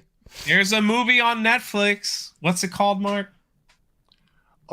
Everything's going to be all white. Everything's going to be all white. Yeah. No. That's a good title. It's a strong the Western, title. man. The black Western that we love. Oh, that shit. I didn't watch it. Oh, the harder they fall. Was it good? Excellent. No stereotype. Really? There's none of that in that film. It is a freaking... That's impossible to believe, guys. Because Miss King is such a... That's what's kept me from watching it. Person of... Well, I saw her. I'm like, let me just say this. The movie's good. I love. I'm gonna watch it. Dude. I'm gonna watch it. Although I feel terrible for her because of the loss of her son. Yeah, that was terrible. Well, that's natural. But and hold on, Tom. I was like cross between Tom and Mark. Tom, you were saying that it was like a Star Trek thing. He may not be here, but I do have a question for Mark though. He is there. Because there we go. Right. Anyways, I you have a can't. question for Mark. Let me just say one thing, and then you're next. This isn't just an attack, because it goes with what Drunk was saying. It's not just about using those words and minimizing those words and changing the actual definition of those words, but to me, and this is for Americans, it's a fundamental attack on the idea of what it is to be American, the dreams of an American, the American way. It's a fundamental attack. Look what they've done. Now, I haven't watched his movies, but look how they tried to destroy Kirk Cameron for wanting to make more religious-based, safer movies and TV shows for families out there that believe in the gospel of Jesus Christ. He believed that there wasn't entertainment out there for families, and they tried to destroy him, calling him a Jesus freak. It's the same exact attack. This isn't about race. It's about culture. And what they're doing is they're saying that the American way, we need to destroy that. We need to rewrite it, and we need to make it more of our way, which I'm sorry, to me is more of a dismantling of the American ideal and the nuclear family, whichever you want to think how that is, and creating something in its place that I don't agree with. Where if you're white, see, because this is the thing. If you're white and you have something against it, you're a Yahtzee. Even though what I have against it is you just, like exactly what Jane said, you just put somebody in casting that just because they're token black guy, and that is so effing wrong. And I almost feel bad for that actor that needed that job and wanted that exposure. To me, the people that are creating those jobs are the actual racists, but they'll never be seen as that. Yes, exactly. And when you criticize them, people act like they don't get it. it's not just the casting to me. It's also the fact that they don't develop the characters, or they stereotype them, Yes, or they don't give them a story. And I think that's the problem we're going to see with Lord of the Rings. What we see so far is just an abomination that they have managed to stick Black people in for no reason. If the writing were half decent and we got something that resembled the actual Lord of the Rings, then it wouldn't bother me as much. But that is not what we're getting. Right. I mean, it'll probably end up being that her whole character is the fact that she's Black. Exactly. And I mean, that's not a character trait. I don't look at Jane. I don't look at Mark as my Black friends. I just look at them as my friends. They're and people. I think the problem people. Like I say friends, I'm being presumptuous, but I'm hoping we're friends. So someday I hope me too. But I don't. This is the point that they're trying to do. They put the person in front, as you said, as the shield. So then, whenever you criticize them, that person is taking the flack. They're the ones that are copying. They're the ones that are feeling the disrespect, and they're the ones that are doing. And I hate it. It's like, believe me, putting that was your the whole Obama administration, if you ask me. Because I know, there were plenty of family gatherings that I got kicked out of. That's why I'm not on Facebook anymore, because you couldn't criticize that man in his job without somebody saying, well, calling me like anti-Black or this or whatever. I couldn't question him in his methods just because he's Black. Right. Isn't that racist in a way? So he can't be critiqued in much the same way as these shows where they prop these people up can't be critiqued. Right. Well, we got a Black person here. End of discussion. It's like I was saying in the video. The attitude is, especially for the Black geek who's out here, or the Black fan, when we want your opinion, we'll give it to you. We have no voice whatsoever that they're going to acknowledge. All right. Well, that's why when it comes to the white fan, they'll acknowledge you all day, every day, because they get to demonize you. But us, they just take us for granted. Well, it's internalized. It's internalized racism. Yeah, exactly. Mad. Go ahead, Mad. All right, thank you. Well, that's exactly why both Mark and Jane are threats, because they don't swallow the lies, but they spit the truth, and that truth reveals who they are. But I'm gonna have to circle back. I've been waiting to say this. I'll ask this for a while though. Mark, you were talking about Dinner with Schmucks, and you were talking about like putting Black actors into roles that actually end up failing. They end up failing because it's not for them. Go on. Right. I was like, it's similar to the way they will elevate them to a position to where they can get into an Ivy League, right? And the percentage of them that actually fell in that position because they lowered the bar so low, and you can see this in the military as well. But they lowered the bar so low that even when they get into there, but then they end up having to drop out and actually not succeed. But rather than going to actually a great college, but that may not be Ivy League, but like a state school, and actually become successful. Have you seen any of that? Yeah, I have it. I mean, it's the numbers game. They can say we had this at admissions. Right. We're 13% Black and, 15% Asian, whatever. But they don't tell you is how many of those kids fail out because they don't get the help they need because they were allowed into a school that some of them weren't. And I'm not saying it all depends on grades with me. They've come it up shouldn't with depend on colors. They've come up with a fix for that. The fix for that is that they started pushing. No, it's not even dropping the bar.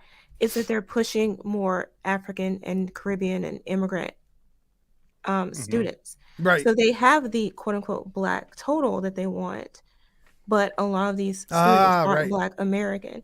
And of course, immigrants have a completely different experience, and a lot of them coming here have a completely different mindset. They're coming from a completely different background, with completely different culture and attitude towards education. And so they are exceeding, they're excelling. Yeah. Yes. They're actually one of the highest performing populations when it comes to education these days. But you still see Black American students often falling behind because they're not getting that same level of support. And what's happening in schools too is that you still have social promotion happening. So that's an issue too, not to mention discrimination and other things that are happening in the classroom. So it's and things that are happening in the community. It's a whole number of different factors. But what I did notice in college was that a lot of the quote unquote Black students aren't necessarily Black American, and that's how they're correcting for that. Wow. Yep, I've heard about that. You know, but I was telling my son, because he was complaining about his teacher, his math teacher, being too rough on him. I said, no, you want a teacher who's going to be too rough on you, who expects you to excel, to be the best that you can be. I told him the story about when I was in like school way back in the day. And I remember the teacher came in and he was so disrespectful to the class. He comes in. I remember him. I remember his face to this day. I actually wrote a rhyme about him a long time ago, Mr. Fogarty, punk ass. And he comes in, right? And he's like, oh, I'll tell you what. And that's the way he used to talk. I'll tell you what. If you just write your name on the top of the paper, you'll get extra credit. I was like, yo, this dude actually thinks we're stupid. All the, black kids in the class, writing their name in there. I'm like, dude, F you, bro. It's like, that's your expectation for us. Yeah. Just write your name and you'll get extra credit. You must really think we're dumb. And this goes on in these public schools and stuff like that all across the country. Mark, let me ask you a question. Into Bigotry. special education, that's another thing that's happening still. Yeah, they call it the bigotry of low expectation. Yes. Yep. Sure. Yep. Now, Mark, let me ask you a question, though. How many black students jump on it without even thinking? Yeah. Because they're getting that opportunity. Well, I'll get good grades. They're kids. Well, You're it's not all- kids. no, that's what I'm Kids, saying. it's They're the parents who are the problem. Okay, because that's they're what I not wanted the to ones ask. who are saying, look, my child is not going to be treated. If you're not going to educate my child, then they don't need to be here. And it's not parents supplementing their education.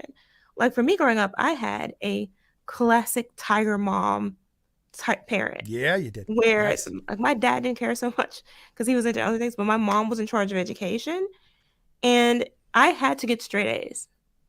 And not only that, I had to work ahead, so I could probably teach the class at any given time, and that's what was expected of me. But you don't have that for a lot of parents.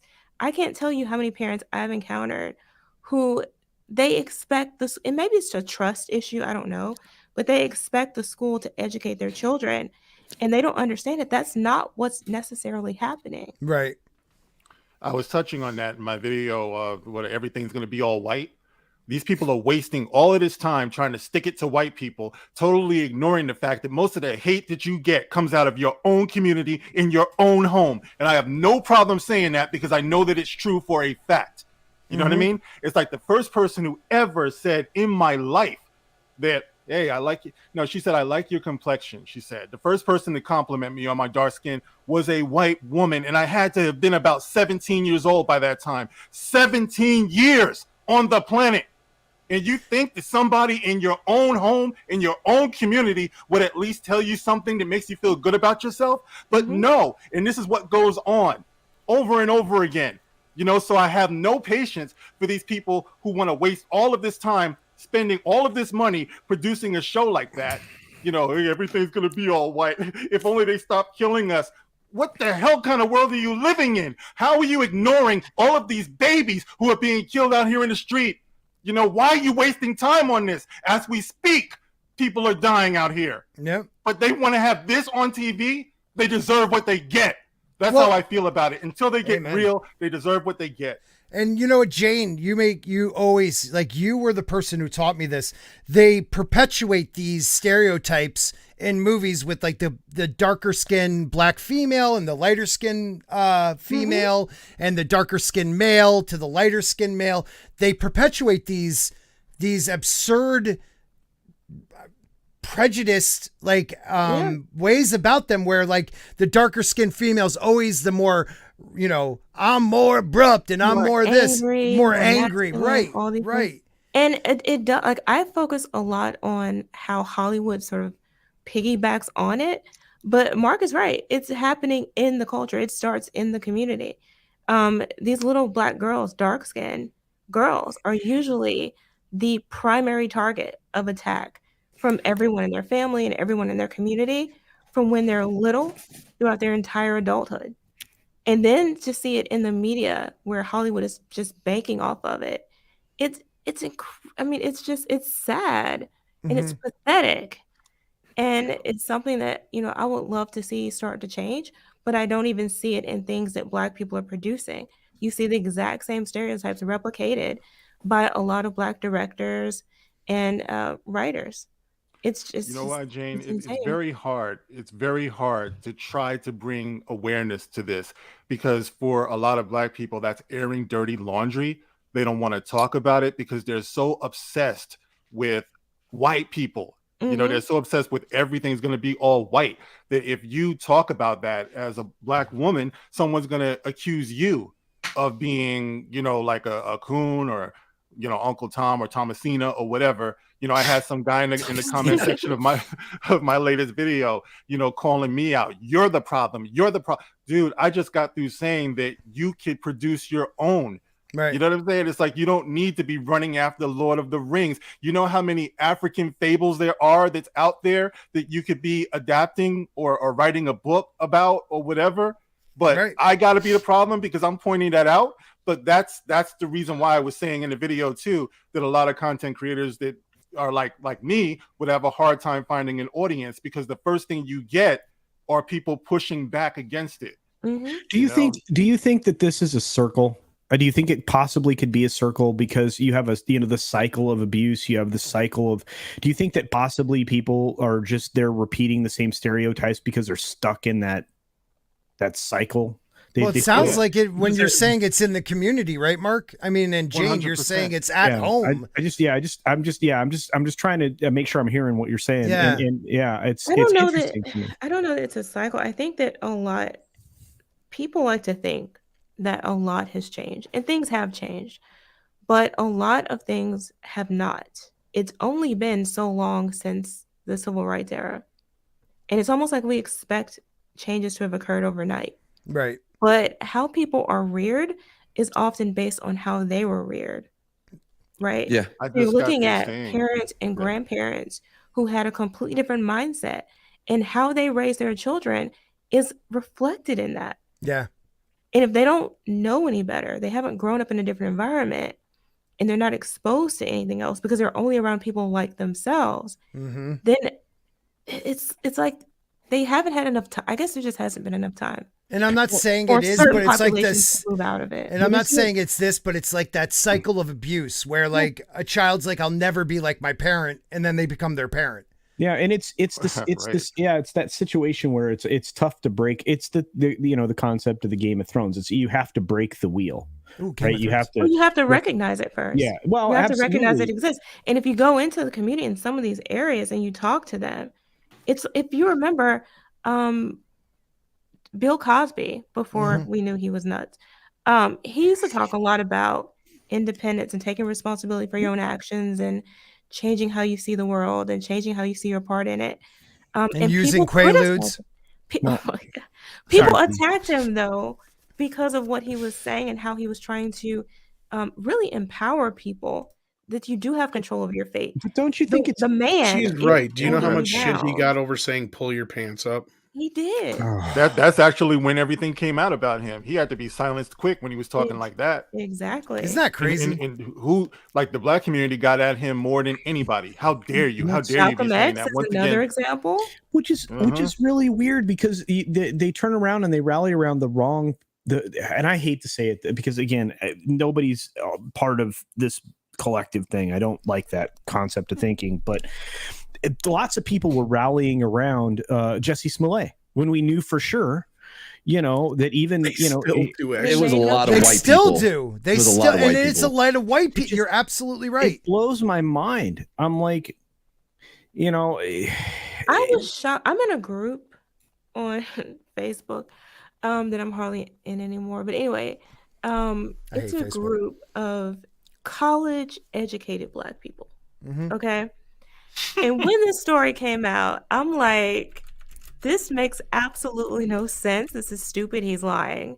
I got attacked by everybody. They just like, how can you say such a thing? They absolutely could have done this. I'm like, dude, MAGA in the middle of a snowstorm in Chicago. In Chicago. What? Yeah. With the rope it was a no-brainer, Jane. It was, and they recognized him. And they recognized him of all that the was Black the weirdest people. part. There's no way in the world MAGA guys are watching Empire. So it's like, are you serious? It's just, it made no sense. And then of course the news dropped and it started to all fall apart. And I did go back and say I told you so because I'm petty. Well, Dave Chappelle said it. You know, he was like, "Look, people were like, why is the black community not supporting him? We were by not saying shit." Yeah, that's what. And he made a great point. You know, but at the same time, you still had some folks doing it. And as Jane was saying, look, this sounded bad from the word go. There's certain stories that, man, you're like going, wow, this doesn't. This you does know what not it jive. is. This doesn't What make it sense. is that I think black here, and this is I hate to generalize too, but this is the difference between black people and white people. White people will see white people doing something stupid and just call them stupid and move on with their lives. Right. I do it every day. Every day. He calls me stupid a lot too. A lot of black people will look at a black person in the same situation, and instead of just saying, look, these people are idiots and just leaving it alone, it's like they have to empathize with them because they feel like they're going to be over attacked or something by the white mob or whatever. So we have to protect them. We have to shield them just in case. And it's just, you have to abandon that mentality. And I don't know how to shake people from that. But I think that's part of what's going on. They protect, like you said, they protect all the wrong ones. Yeah. The ones who are the most productive, who are the most responsible. Nobody's got any love for that. Nope. There's so many great role models out there for everybody, and it doesn't matter what shade of humanity they come from. That's just the thing that bothers me, because I always have this conversation. I know Jay probably is in the same boat. I grew up loving the NBA. To me, was the best athletes I ever seen. It was Magic Johnson. It was Michael Jordan. It was Dennis Larry Rodman. Bird. It was. Oh, I'm sorry. You got all super Boston on me there. Sorry. Yeah, but I mean, and then later on it was Kemp, and I grew up in the perfect era of basketball where it was amazing, and nobody cared. These were icons, Kareem Abdul-Jabbar. There were so many different bugs. Yeah, well, gosh dang, yeah. That kid got lifts, man. The kid jumped to the moon and dunked the ball. Holy shit! But anyway, it's just one of those things, and again, everybody I idolized, Michael Jackson, all of that. They don't look like me. They don't. I don't care. I feel like that's been more hurtful than helpful, honestly. Like growing up in my family, sports wasn't even something that you were encouraged to enjoy. Wow. You're going to be a doctor, a lawyer, a nurse in construction, a teacher, something like that. It was told from when you were like 3 what your career could be. And sports was not a part of it. But you look in the community at large, and it's like sports is the way out. That is the way out. Yeah. Rap is the way out or whatever. And it's but see, Jane, this is the other thing. We just were talking about Cosby, and then on TV, I have a role model in Bill Cosby. He is a doctor. His wife is a lawyer. Mm-hmm. It's like America's Family, right? In prime time in America. Oh yeah, they attacked the shit out of it too. Well, there's another side to this though, right? Like, granted, like Jane said, she's right. We're not that far removed from civil rights. We're not. But at the same time, through sports, entertainment, movies, music, art, those things have created bridges for a lot longer than the civil rights movement has existed. Mm-hmm. And in that, and this is where I feel like the biggest fallacy is involved with this entire thing when it comes to entertainment, going back to what Mark was talking about earlier and going back to what I was saying about how, I was making the same points about Star Trek that he just was about this, where it's a lot of times it feels like they literally are using, non-white people and, non-straight people and what have you, fill in your woke blank here as basically circus freaks and marching them out there. Mm-hmm. At the same time, it's like, it's like they have to turn around and say, no, you are not going to use me in this way. Right. I am not your fucking circus freak. Okay. And this is where it really bothers me, because the cream has always rise to the top, right? And especially in sports, like we were allowed, we had crossover way before a lot of other things. And of course, entertainment, like I said, if the world was really as bad as it was, I'm not saying that oppression doesn't exist, but if the world was really as oppressed, especially America was as oppressive as these people are trying to portray, then Little Richard and Chuck Berry never would have invented rock and roll. Oh yeah. Jimi Hendrix never would have invented fucking heavy metal. Michael Jackson would have never been the king of pop. Oh God, yeah. Will Smith wouldn't have been the biggest actor in the 90s, and Eddie Murphy wouldn't have been the biggest actor in the fucking 80s. Richard And I'll tell Pryor. you what, nobody ever talked about Sidney Poitier in a way like the first thing they brought up was the fact that he was black. No. I would push back against that a little bit. A little bit because maybe in the Black beginning, people but have not in the last always- 20 years or so, or Black 30, people 40 years. from the very beginning, since Black people have been here, entertainment has been a thing that has been the norm. Like they've always known that Black people could sing and dance and do all this Right, stuff. but come Like, through that the was back part door, of- use the other Exactly. bathroom. Yeah, I'm so with you on that. that's never been the problem. But it Black helped. people in It did help entertainment has always been change. there. But didn't it? By doing that, like a Jackie Robinson, by doing that, taking that abuse and taking, I mean, Jackie Robinson, like he doesn't get enough credit. Even though he's the greatest and one of the greatest athletes in baseball, and I'll fight anybody on that. He was an amazing athlete, but his character is what made him one of the greatest figures of the 21st century, because the man, or the 20th century, excuse me, the man put up with so much shit to say, I'm going to show you that I am not going to be the person you're trying to make me out to be. Right. But here's my problem. It's sad with he that. had to go through that, though. My problem is he didn't have to. No, he Like, didn't. I have meant- a problem. I get what you're with- saying. I have a problem with that, because see, this is the other thing too. You've always had this division within the Black community about what approach to take in dealing Right. with racism. And one of the approaches was, let's have people empathize with us. So let's get out there and take all this trash. And then maybe people will feel like we're human and feel some sympathy and want to understand us and be friends with us. Sympathy or and all that. empathy? Because empathy is a different thing. See us as human beings. Then Yes. you had a different approach, which was get Militant. money and get power. Okay. And to me, that was a better approach. Investing yeah. in property, creating your own businesses, Right. building your own schools. You know, once you get on parity financially, doors open. You true. don't have to beg for it, But- and you certainly don't have to perform for The it. question is, why not a combination of both things? I just think the other's a waste of time. But that No. was the popular approach that Black people decided to take. That's weird. By the way, and again, I mean, I always felt like sports was a gateway, because there was every shade of humanity I participated in all the different sports that I was in. It created a sense of, and I hate to use this word because it's being misused now, but it's a sense of community. I didn't Jane's a see. girl. They don't understand. Okay, Yeah, right. she don't get it. I mean, I never saw anybody any differently than I saw myself. Again, I grew up because of how I was raised and the situation that I was raised in to be entirely colorblind. And yes, I'm not saying that I didn't recognize people did, have different, melanin content in their skin. What I'm saying is that it didn't matter. I mean, these are my friends. It didn't matter who it was. I mean, that's these are the things we're still struggling with, which make no sense to me, because in my 51 years of life, I've never felt any differently about any member of humanity ever. And it's a weird place to be, where I can't reach a touchstone with people that are trying to push this stuff. Have I seen racist asshat behavior? Hell yeah, everybody has. I've seen it against all shades, again, of humanity. So it's just, it bothers me, because I always feel like I can just reach out and I can put my arms around everybody. Jay doesn't like it so much, but I feel like when I meet Jane, I'm going to hug the stuffing out of her, because these are people that I love. It's this weird. That was sexist. Really? You never said you were going to hug the fucking stuffing out of me. You're not as pretty. Not once has he Jane said that. doesn't like hugs at all. No, I was going to give her a high That's five, not but whatever. true. She's worse than me. Really? That's not true. Okay, well then I'm gonna hug Mark. When I meet Mark, I'm gonna hug Mark. I gotta read some I take super hugs. chats.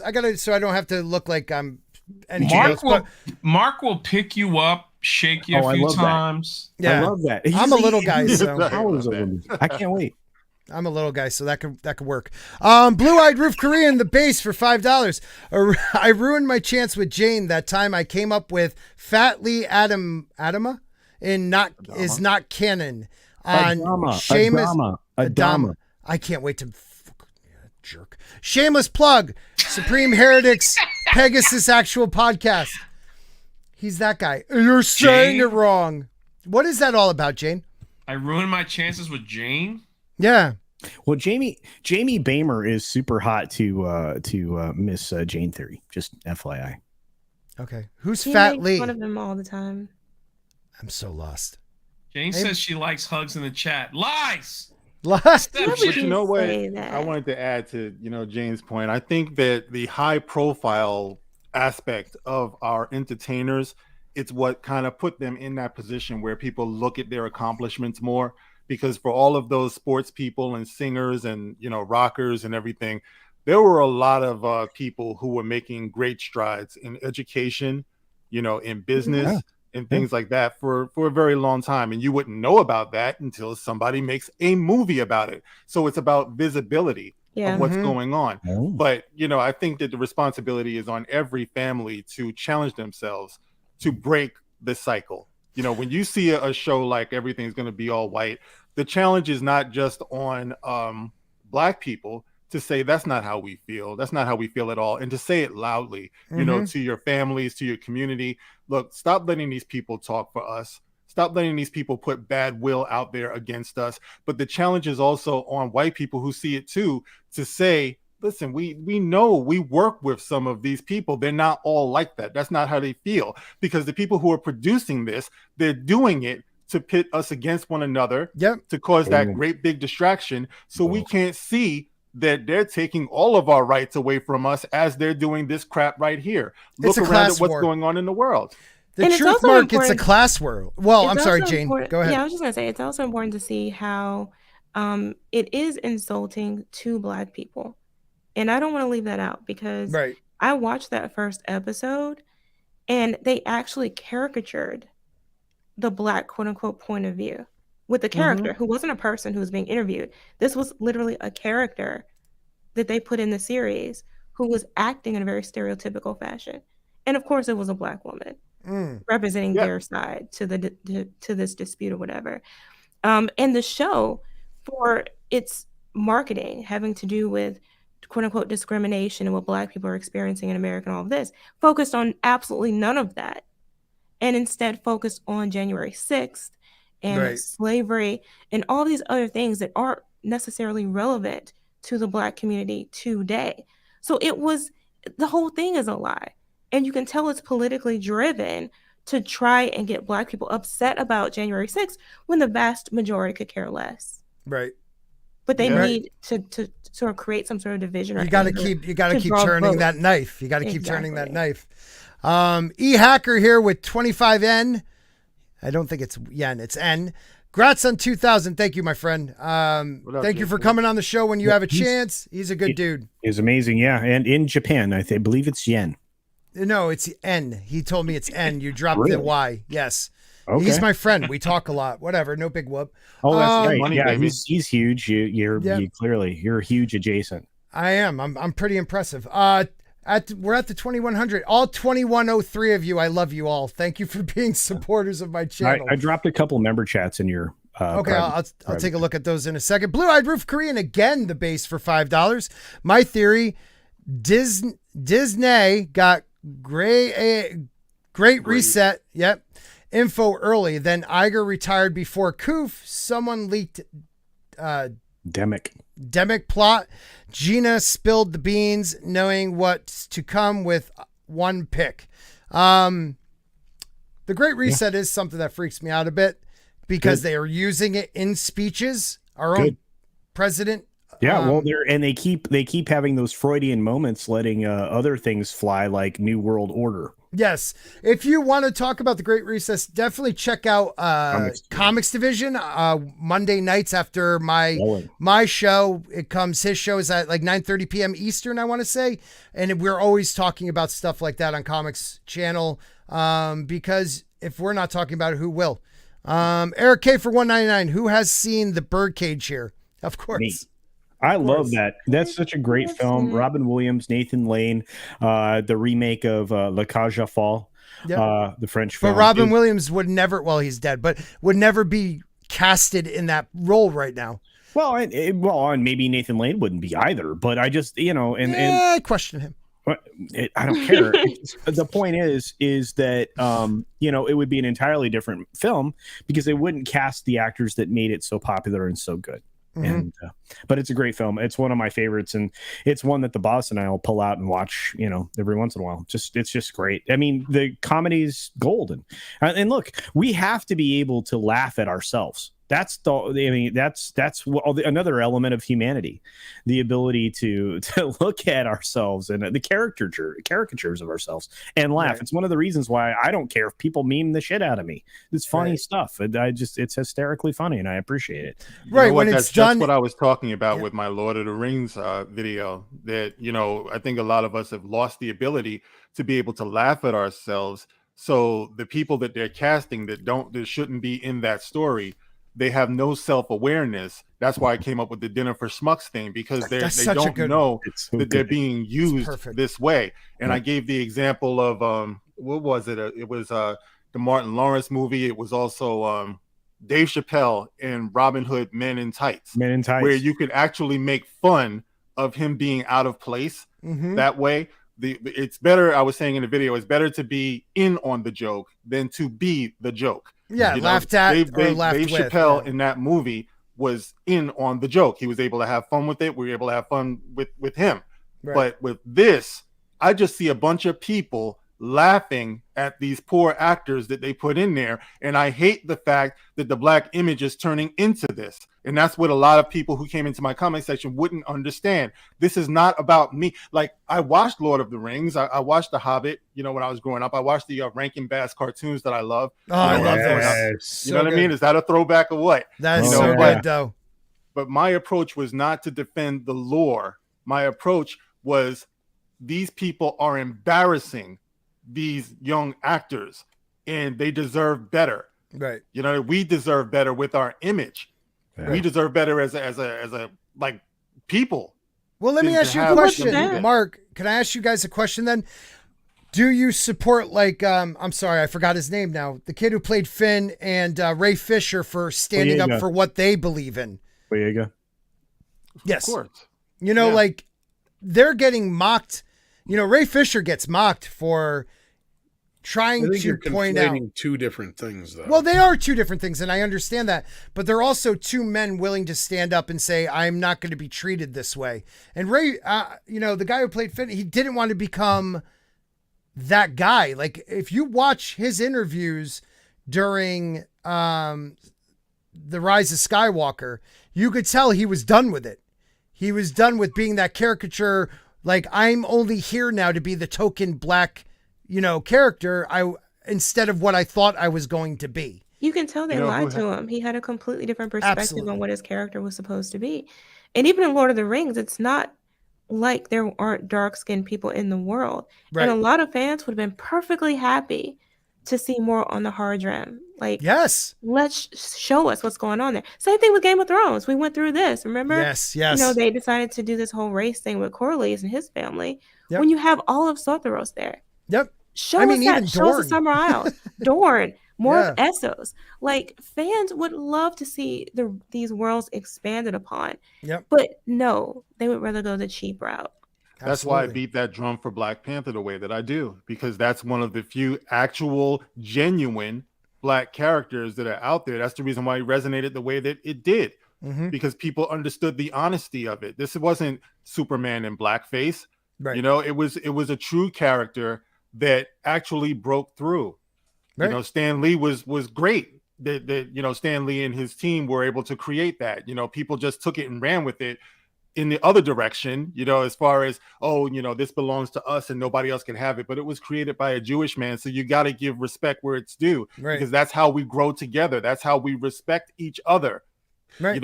He created it, but we gave that image to Chadwick and he ran with it, and it started to get traction. So why would you stop it?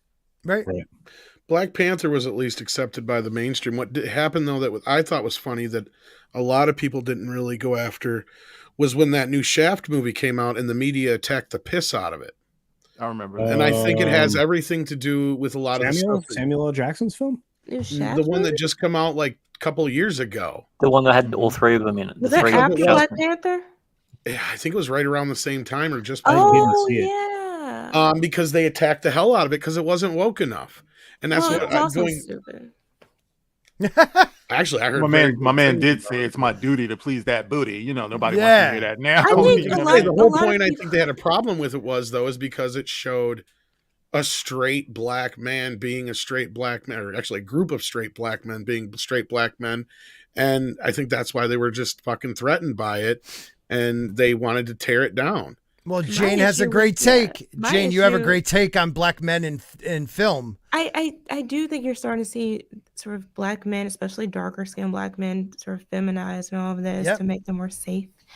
But I do also think that with Black Panther, it raised the bar a little bit in terms of what a lot of black people felt Hollywood could produce. Like, you can do this. You can do a really good story with black characters, a black cast, and it will sell at the box office. It can be successful.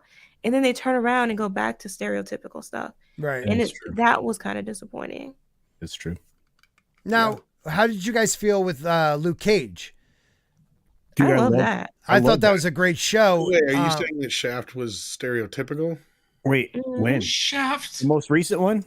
Shut your mouth. I'm trying to understand. Shut your mouth. This is the one that came out after Black Panther. 2019, and all that. Yeah. Not the Sam film. He's in it, yeah. He's in it, but it's another kid. It's a younger guy. Originals. This is like Shaft Part 6. Yeah, correct. It was just like, why are we going back to Shaft? Why not? Shaft. Oh, dude, I enjoyed Samuel Jackson's Shaft, the first one that he did, because I don't know anything about anything that was done after that one because I don't care. You know why they call him Peoples?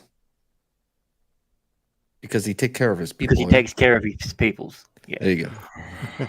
Okay, Blue-Eyed Roof Korea in the base for $2. Yeah, Ruben's in the house. Venezuela and Cuba are forbidden from U.S. immigration. That is true. It's forbidden? Why? Communist countries? Yeah, it's people trying to escape from communism. They don't want people coming here telling us how bad communism is. But didn't they open the door to Cuba? I thought we had a ton of Cubans here. Cubert? Yeah, we did. That was in the 60s that Fidel Castro pretty much, once they won the revolution, they opened up the prisons and sent people over.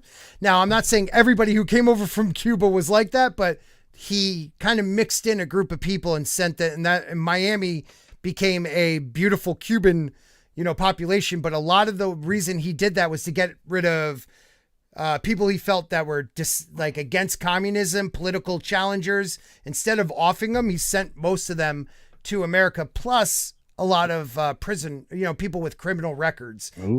I'm not talking massive prisoners, but like people with criminal records. That happened in like the late 60s, I want to say. Be careful. Yeah, I mean, again. I was going to say, I know some people who just went to Cuba. Obama opened the door to that. Yeah, the normalized relationship that was put in place with a communist country. Yeah.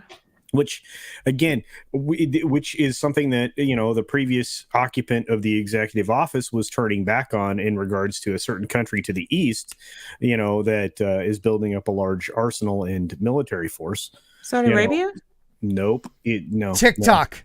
No. Yeah. Yeah. Oh, okay. Tencent. But I mean, we do have so many ridiculous allies too. I mean, if you can go to Saudi Arabia and places like that, I mean. Yeah. Oh, anyway, it's just here's the thing. I mean, we don't need to accept this. It just happens to be the truth. But we are the majority of the hedge funds, institutional investments, all that stuff's run through a couple 3-5 companies, and they are all heavily invested in the country to the east that is dead set on destroying us. Mm-hmm. TikTok, McDonald's. McDonald's they all want their foot in there. Disney. Look, we made a great movie called Shang-Chi. We even say Shang-Chi. I mean, probably 80% of everything I own is made in China. Pretty much. Damajanai for $2 says Pimp Raid. It's a hashtag. Pimp Raid. Man, Pimp Raid. Punk Waddle. Let me just get through some of these. Punk Waddle for $5. What? Grab the. I will once I do members. Oh, okay. Punk Waddle, because they're right there. I can see those easily. Punk Waddle for $5. Most people will often meet the consistent expectations that are put upon them. People will believe if they are told something enough times. Mm-hmm. Right. If you're told the same lie over and over again, it becomes the truth. Yeah. Damajanai. Yeah, go ahead, buddy. No, which is what the education system has relied on over the course of the last 2 generations. But hey, I would say the last all of them. Damajanai for $5. I was just saying that Black people's story did not begin and end with slavery. We have thousands of years to use stories from. Just like Mark, what you were saying. That goes back to history. I mean, you got to know. It's not taught. You're only taught this sort of victim narrative. You're not taught about, free people during that time, or Black people who own their own businesses during that time, Black people who had their own schools during that time. The successes are pretty much buried. I actually believe 2 towns away from me is the first Black school for young women. And that's in Connecticut. I forgot the town exactly, but I never knew of it until I drove by it. And I'm like, this is in my own state and I don't even know this. Like, I just learned about this probably 10 years ago. I'm like, why don't we know things like who opened this? Who was involved in this? Because that's a big deal. Young Black women, like high school age school. And this is not going back just a couple of years, like over 130 years ago. Like, I want to know more about this story. Luckily, my wife knew everything about it and she was able to fill me in. But these are stories that I would love to hear. My grandmother attended a school that her grandfather built. See, that's amazing. Wow. That's amazing. Well, and it's one of the things I really enjoy about being on the Welcome to Florida streams, with Lorena Creel, because she gives us detailed backgrounds on she's so much into on the history of our country, which most people are so disconnected from because they didn't learn it. Right. And it's a great pleasure because she not only shares the history of the state of Florida, which is obviously of interest to me, but at the same time, she's sharing her family history. She's very deep into her own family lineage. And I love that about her, for good or for bad. And it's one of the most amazing things that you can actually sit down and listen to somebody talk about, both sides of this particular issue that we're talking about here with Damajanai, but beyond that, just that, as Jane said, we don't know everything. We only hear the victim narratives, and that's not exactly true. And people don't understand that the Civil War was about more than obviously the things that it's portrayed as. I'm not saying it wasn't about some of that, but I'm saying that there was more to it than that. And it's very strange, but I like to think that at all times humanity tries to strive to be good, always. But that's why it starts with knowing your own family history. Yes, that's why that's so incredibly important, because the more you know about yourself, the more you learn about your community and your nation, your state as a whole. I mean, that's how you learn about history, through your family's involvement with it. Yep. And yet that's something that a lot of people just don't take the time to do. A lot of people don't know, Black people owned slaves. They were Black slave owners. I like to think they were probably my ancestors. I would have owned some slaves. They wouldn't have to be just, exclusively Black. I would have enslaved everybody. I think that would have been the answer. Yeah. Right. Believe everybody me. Make it like a rainbow connection type thing. Mark, sure. you know this is true. You know that every flavor of the month was a slave at one point in time. Doesn't matter what shade you were. I still love the Don Cheetah one. People do talk about Mansa Musa and they forget that he had white slaves. Yep. Mm-hmm. Or they exactly don't talk what I'm talking about. Yeah. But Hollywood, pop culture, and everything. Of course, they're going to keep us stuck. Somebody's got to be the victim, and it's got to be us. And somebody has to be the bad guy too. Yeah. Yeah. There you go. CRT. The only thing is that we internalize that. Yep. You're either internalizing yourself as the oppressor or the oppressed. Yeah, absolutely. And while you're doing that, like I said, you're just distracting your whole existence.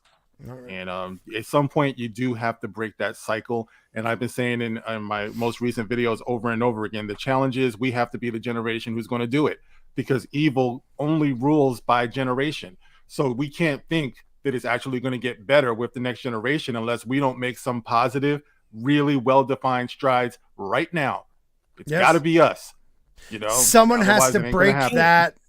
Has to break that chain. Someone has to break the chain and change. That's the reason why I told the story on that video about how I was a mistake. And everyone in the comment section, I love them. They were telling me, "Oh no, you're not a mistake." No. I wasn't saying that because I still believe it. my father did tell me. Oh, I was sorry too. that he had me. You know, I was he told me that. You're right. He told me I never wanted you in the first place. Of course, I love my father. We've made up since then. You know, he's a great man.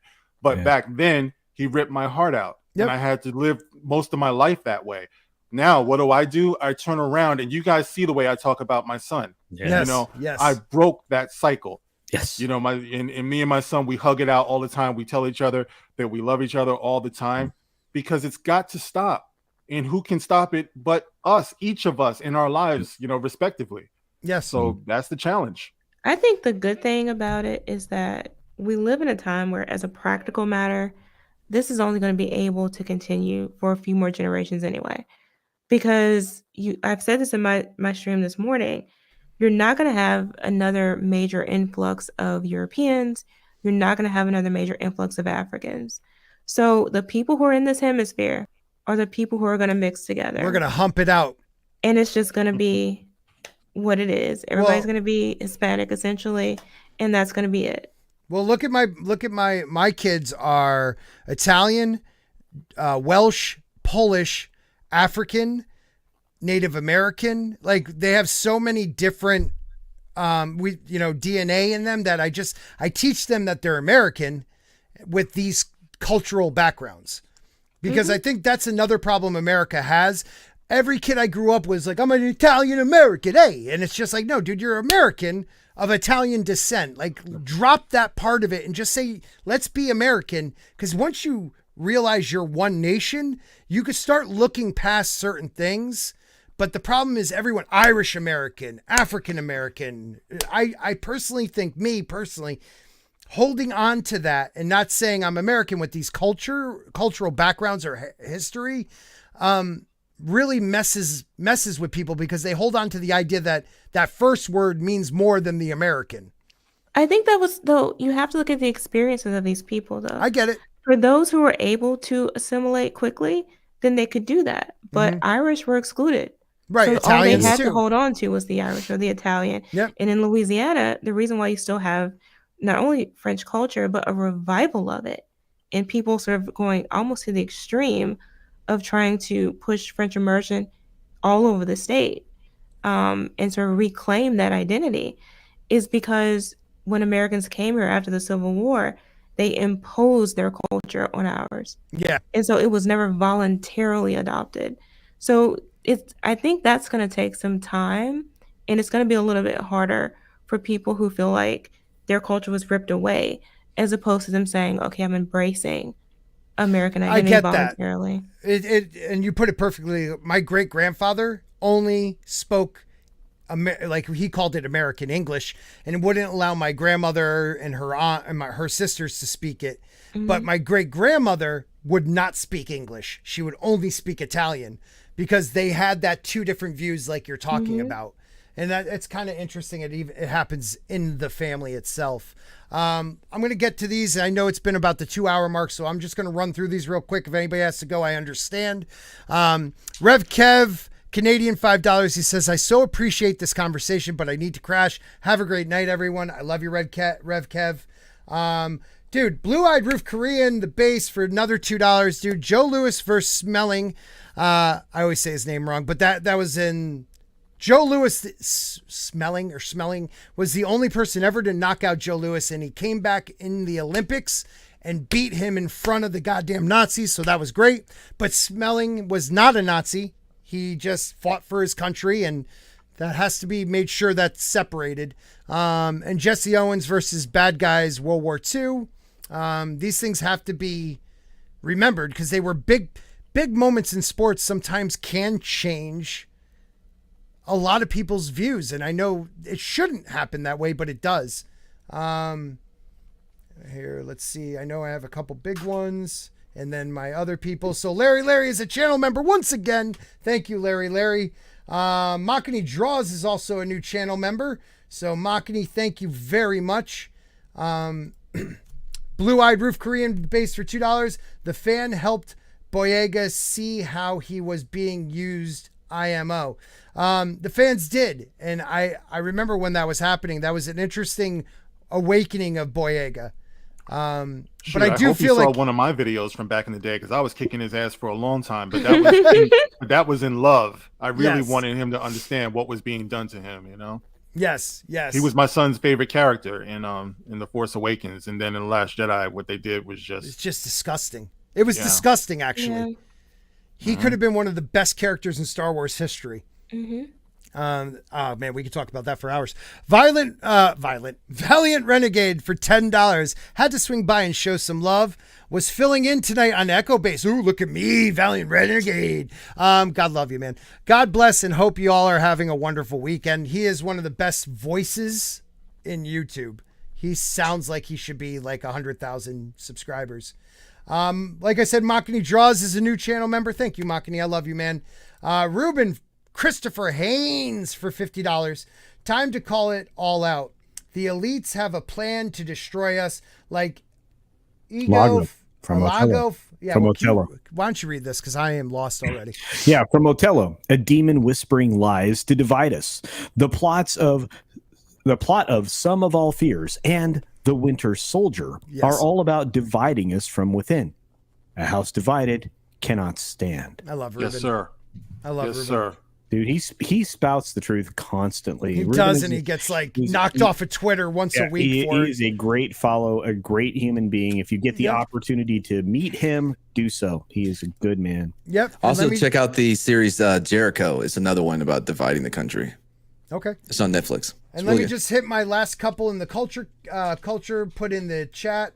Mr. Grant Gregory, member for 2 months. At the hot buy level, Jay got naked and drunk and slipped on vomit. Explain.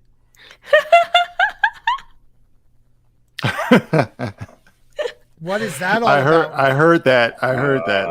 What is that all about? What? That was insane. I'm going to read it one more time while you chew. Jay got naked and drunk and slipped on vomit. Explain, from Mr. Grant Gregory.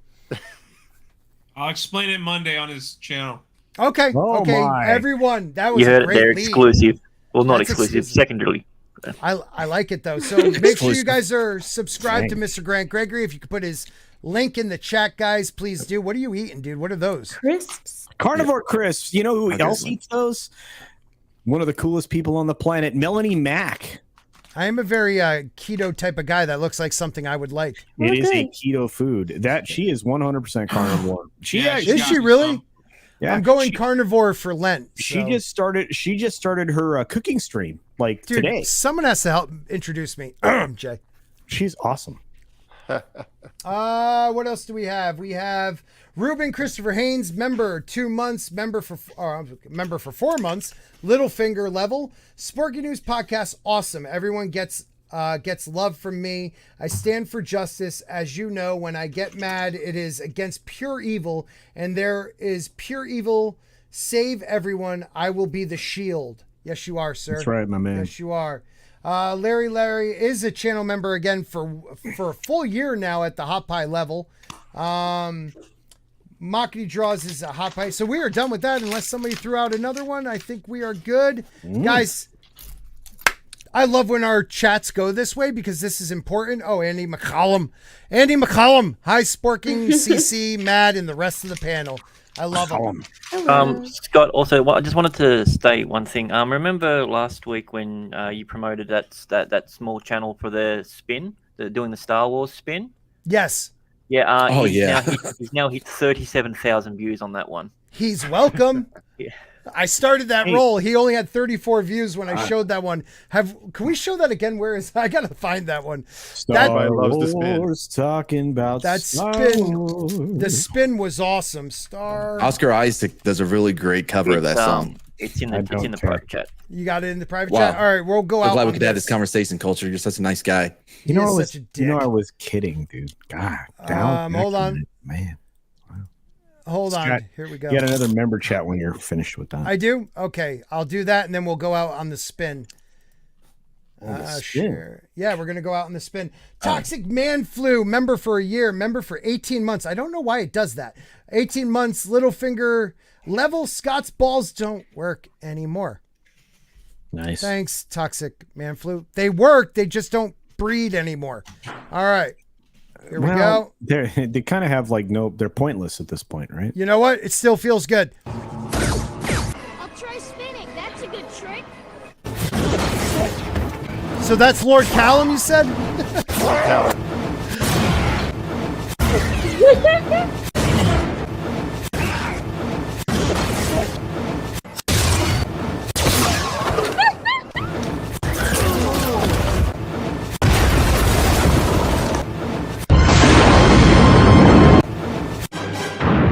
Wizard.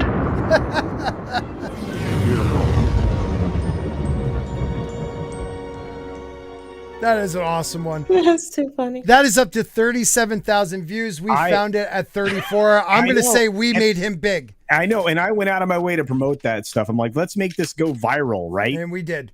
No, it wasn't us. You know, it was all us. It was all me, actually. Thank you, everybody. Wasn't us. Jane Theory, you are always welcome on my show. I love having you on. Thank you so much. Would you like to shout out anything on your way out? Wait. Just let her talk. Everybody shut up for a minute. Wow. Yeah, so you can find me on YouTube where I post movie and television reviews and occasionally some pop culture commentary. You can also find me on Twitch, Twitter, and Instagram at Jane Theory. Thank you, Jane. I'm guessing, Andy, that was it. You know, Star Wars Girl played it on her channel, whatever. I still think it's me, but whatever. I rather think it's me. Can I promote totally you? No, you're not allowed to speak. You just wait. So I just really would like my friend Chris Bellman. He was he worked in human trafficking in the Las Vegas Police Department. Wait a minute, he human trafficked people? No. He worked for the police in the department for. Because I was about to say I don't want to talk about this. He ran a task force for Las Vegas PD. He wrote a book about his experience there. It's called Off the Streets. Chris Bellman, great guy, real cool dude. So I'm gonna put the link. Nope, I'm going to put the link. I gotta. Damn Are it, you a Grant. mod? Yeah, I'm a mod. Okay, I'm just making sure. While you do that, guys, Sorry. please check Here, I that got out it right because that here. sounds interesting. This is It's amazing. a very, very good book. Mr. Grant Gregory, you're having somebody on your channel on Monday? Muted. Okay, good talking to you, Mr. Grant Gregory. Mr. Oh, Muted sorry, I was Gregory. muted. Yes, you were. So, yeah. No, it was very profound what I said. Just make sure you check out to my channel on Valentine's Day. I'm going to be spending it with Jay, so it should be good. And what time is that? I can't remember what time we agreed on. Okay, that's great. Yeah. Wow, you're really professional. Thank you. I am. Just make sure you come over and see me with Abu Nas at 7 p.m. Eastern. My wife's going to kill me. Mark, let them know where they can find you. The man. My channel, Mark with a C. Just come on by. I throw down, man. You know, I do what I do. Social commentary, just takes on everything that's going out here in pop culture. This week on Wednesday, I'm going to be hosting the Dark Council. It's going to be on my channel. So come through. Me and my brothers are going to be doing what we do best. And I thank everyone for all of your support and well wishes. Thank you so much. Thank you, brother. And thank you for having me on. Hey, you're invited every Saturday, man. Mark, did Jay tell you I DM'd him about the Dark Council? Let you guys know I'm on the bench whenever you need me. You know, he probably didn't let you guys know that. Wow, you just turned into Mad Martigan. I think he did. Okay, I'm just making sure he did because I mean, does it smoother. He's a good man, Yeah, and he has a lot on his mind, a lot on his plate, and I am an ass kisser the way I am supposed to be. So, Jay, looking great. I'm glad you're on the carnivore cookie diet. I'm so hungry, man. It's my third stream. I got one more to go. Oh well. Whoa. I'm such an idiot. Next? What are you doing next? Flashcast. Oh, say hi to my good Flash friend what? Yellow You're Flash flashing while what? you're there. What? Flashcast. Yellow Yeah, Flash stream. Yeah. Never ask me on no more. Yeah, let Yellow Flash know I'm available whenever. You know. Oh wow. Okay, Mad. Thank you for being on Drunk. I really appreciate it, man. Me? Thank you. Yeah, you're a human being. Drunk. And you're great. He's sober. Do you realize how handsome he is? We're tight. I can call him Drunk. This is gold right here, man. Look at this. Look at this man. Watching him chew. Holy crap! Everyone go to It's the if you have a handsomest chewer Spotify, ever. go to oh God, Welcome to the Rebellion podcast over on Spotify or Podbean or wherever you listen to podcasts. We're doing a lot of cool stuff there. I did get an offer from Odyssey. No shit. And was it a $1 like Joe? Oh man, that was so funny. I can't talk about it yet, but but we'll just see what happens. So, and we'll break that news here. Until things happen, I just keep pushing the podcast on Spotify. Okay. So we'll see. It's quite a run. Yeah, we had a lot of amazing guests and stuff, and I want to see it really start to, move. And we're doing a lot of cool things over on my second channel, the Drunk 3PO's Basement, and that possibly could be a landing place for the Dark Council permanently. We're talking about that, and just giving the Dark Council access to that channel, and just letting when it's certain people's time to host, and right. We're just gonna do that. There's a lot of cool stuff happening. I got another T-shirt launch coming up with 9 Line, and the hats are gonna be back in stock too, finally. So just so much amazing stuff coming together, and I appreciate all of you and letting me be a part of your channel, Mr. Grant Gregory. On Monday. My days Tomorrow's are fine. They're all messed up. I try to get a lot of work done, so the Super Bowl, I can just, enjoy. I'm gonna eat a lot of junk food and watch football. Like, that's my plan tomorrow. Beautiful thing. Thank you for being on, man. It should be. And I am happy for all your success. Really, I am. I'm really happy for you. It's a weird thing, man. It's weird. The Odyssey thing is a weird thing, but I can't really get into it yet. But we break the news here. We'll break the news here when you're ready to.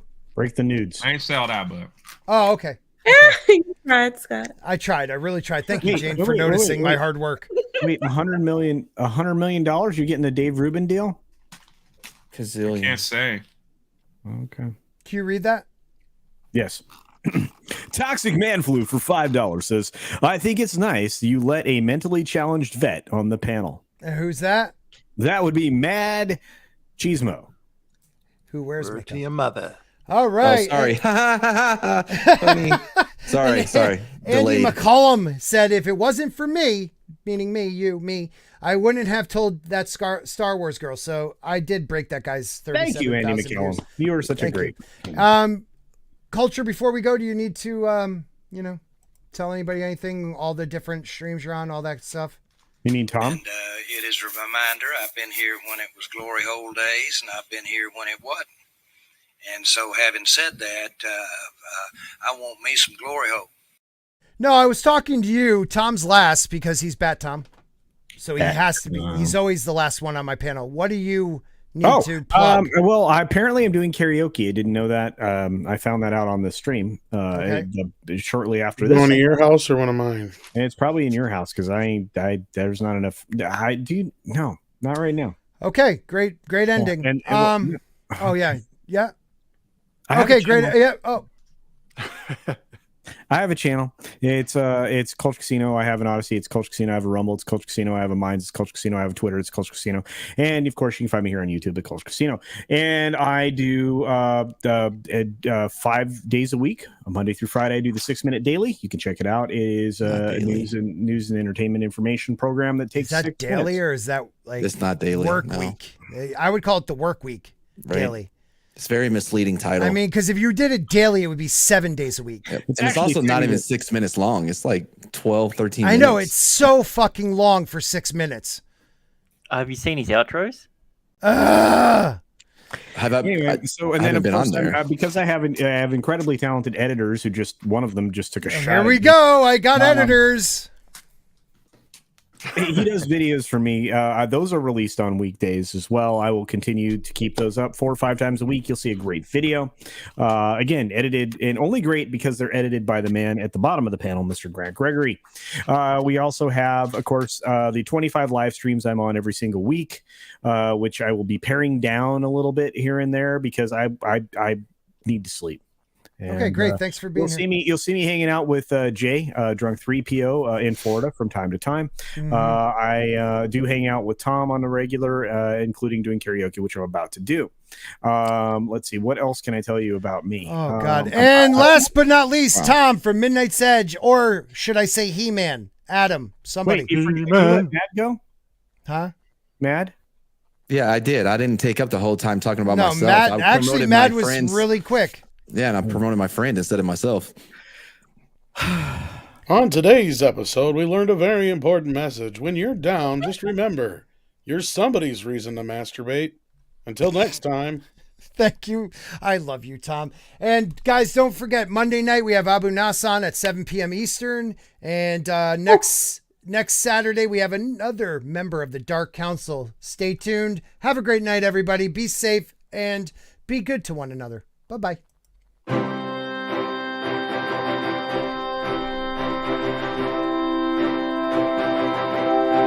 What is that picture? Dear God. I'm freaking hot. I thought my body looked really good in that. Don't body shame. You got like an extra muffin top there. You're such a heteronormativity person or whatever. Hey, Jay, what do you feel about vampiric little people?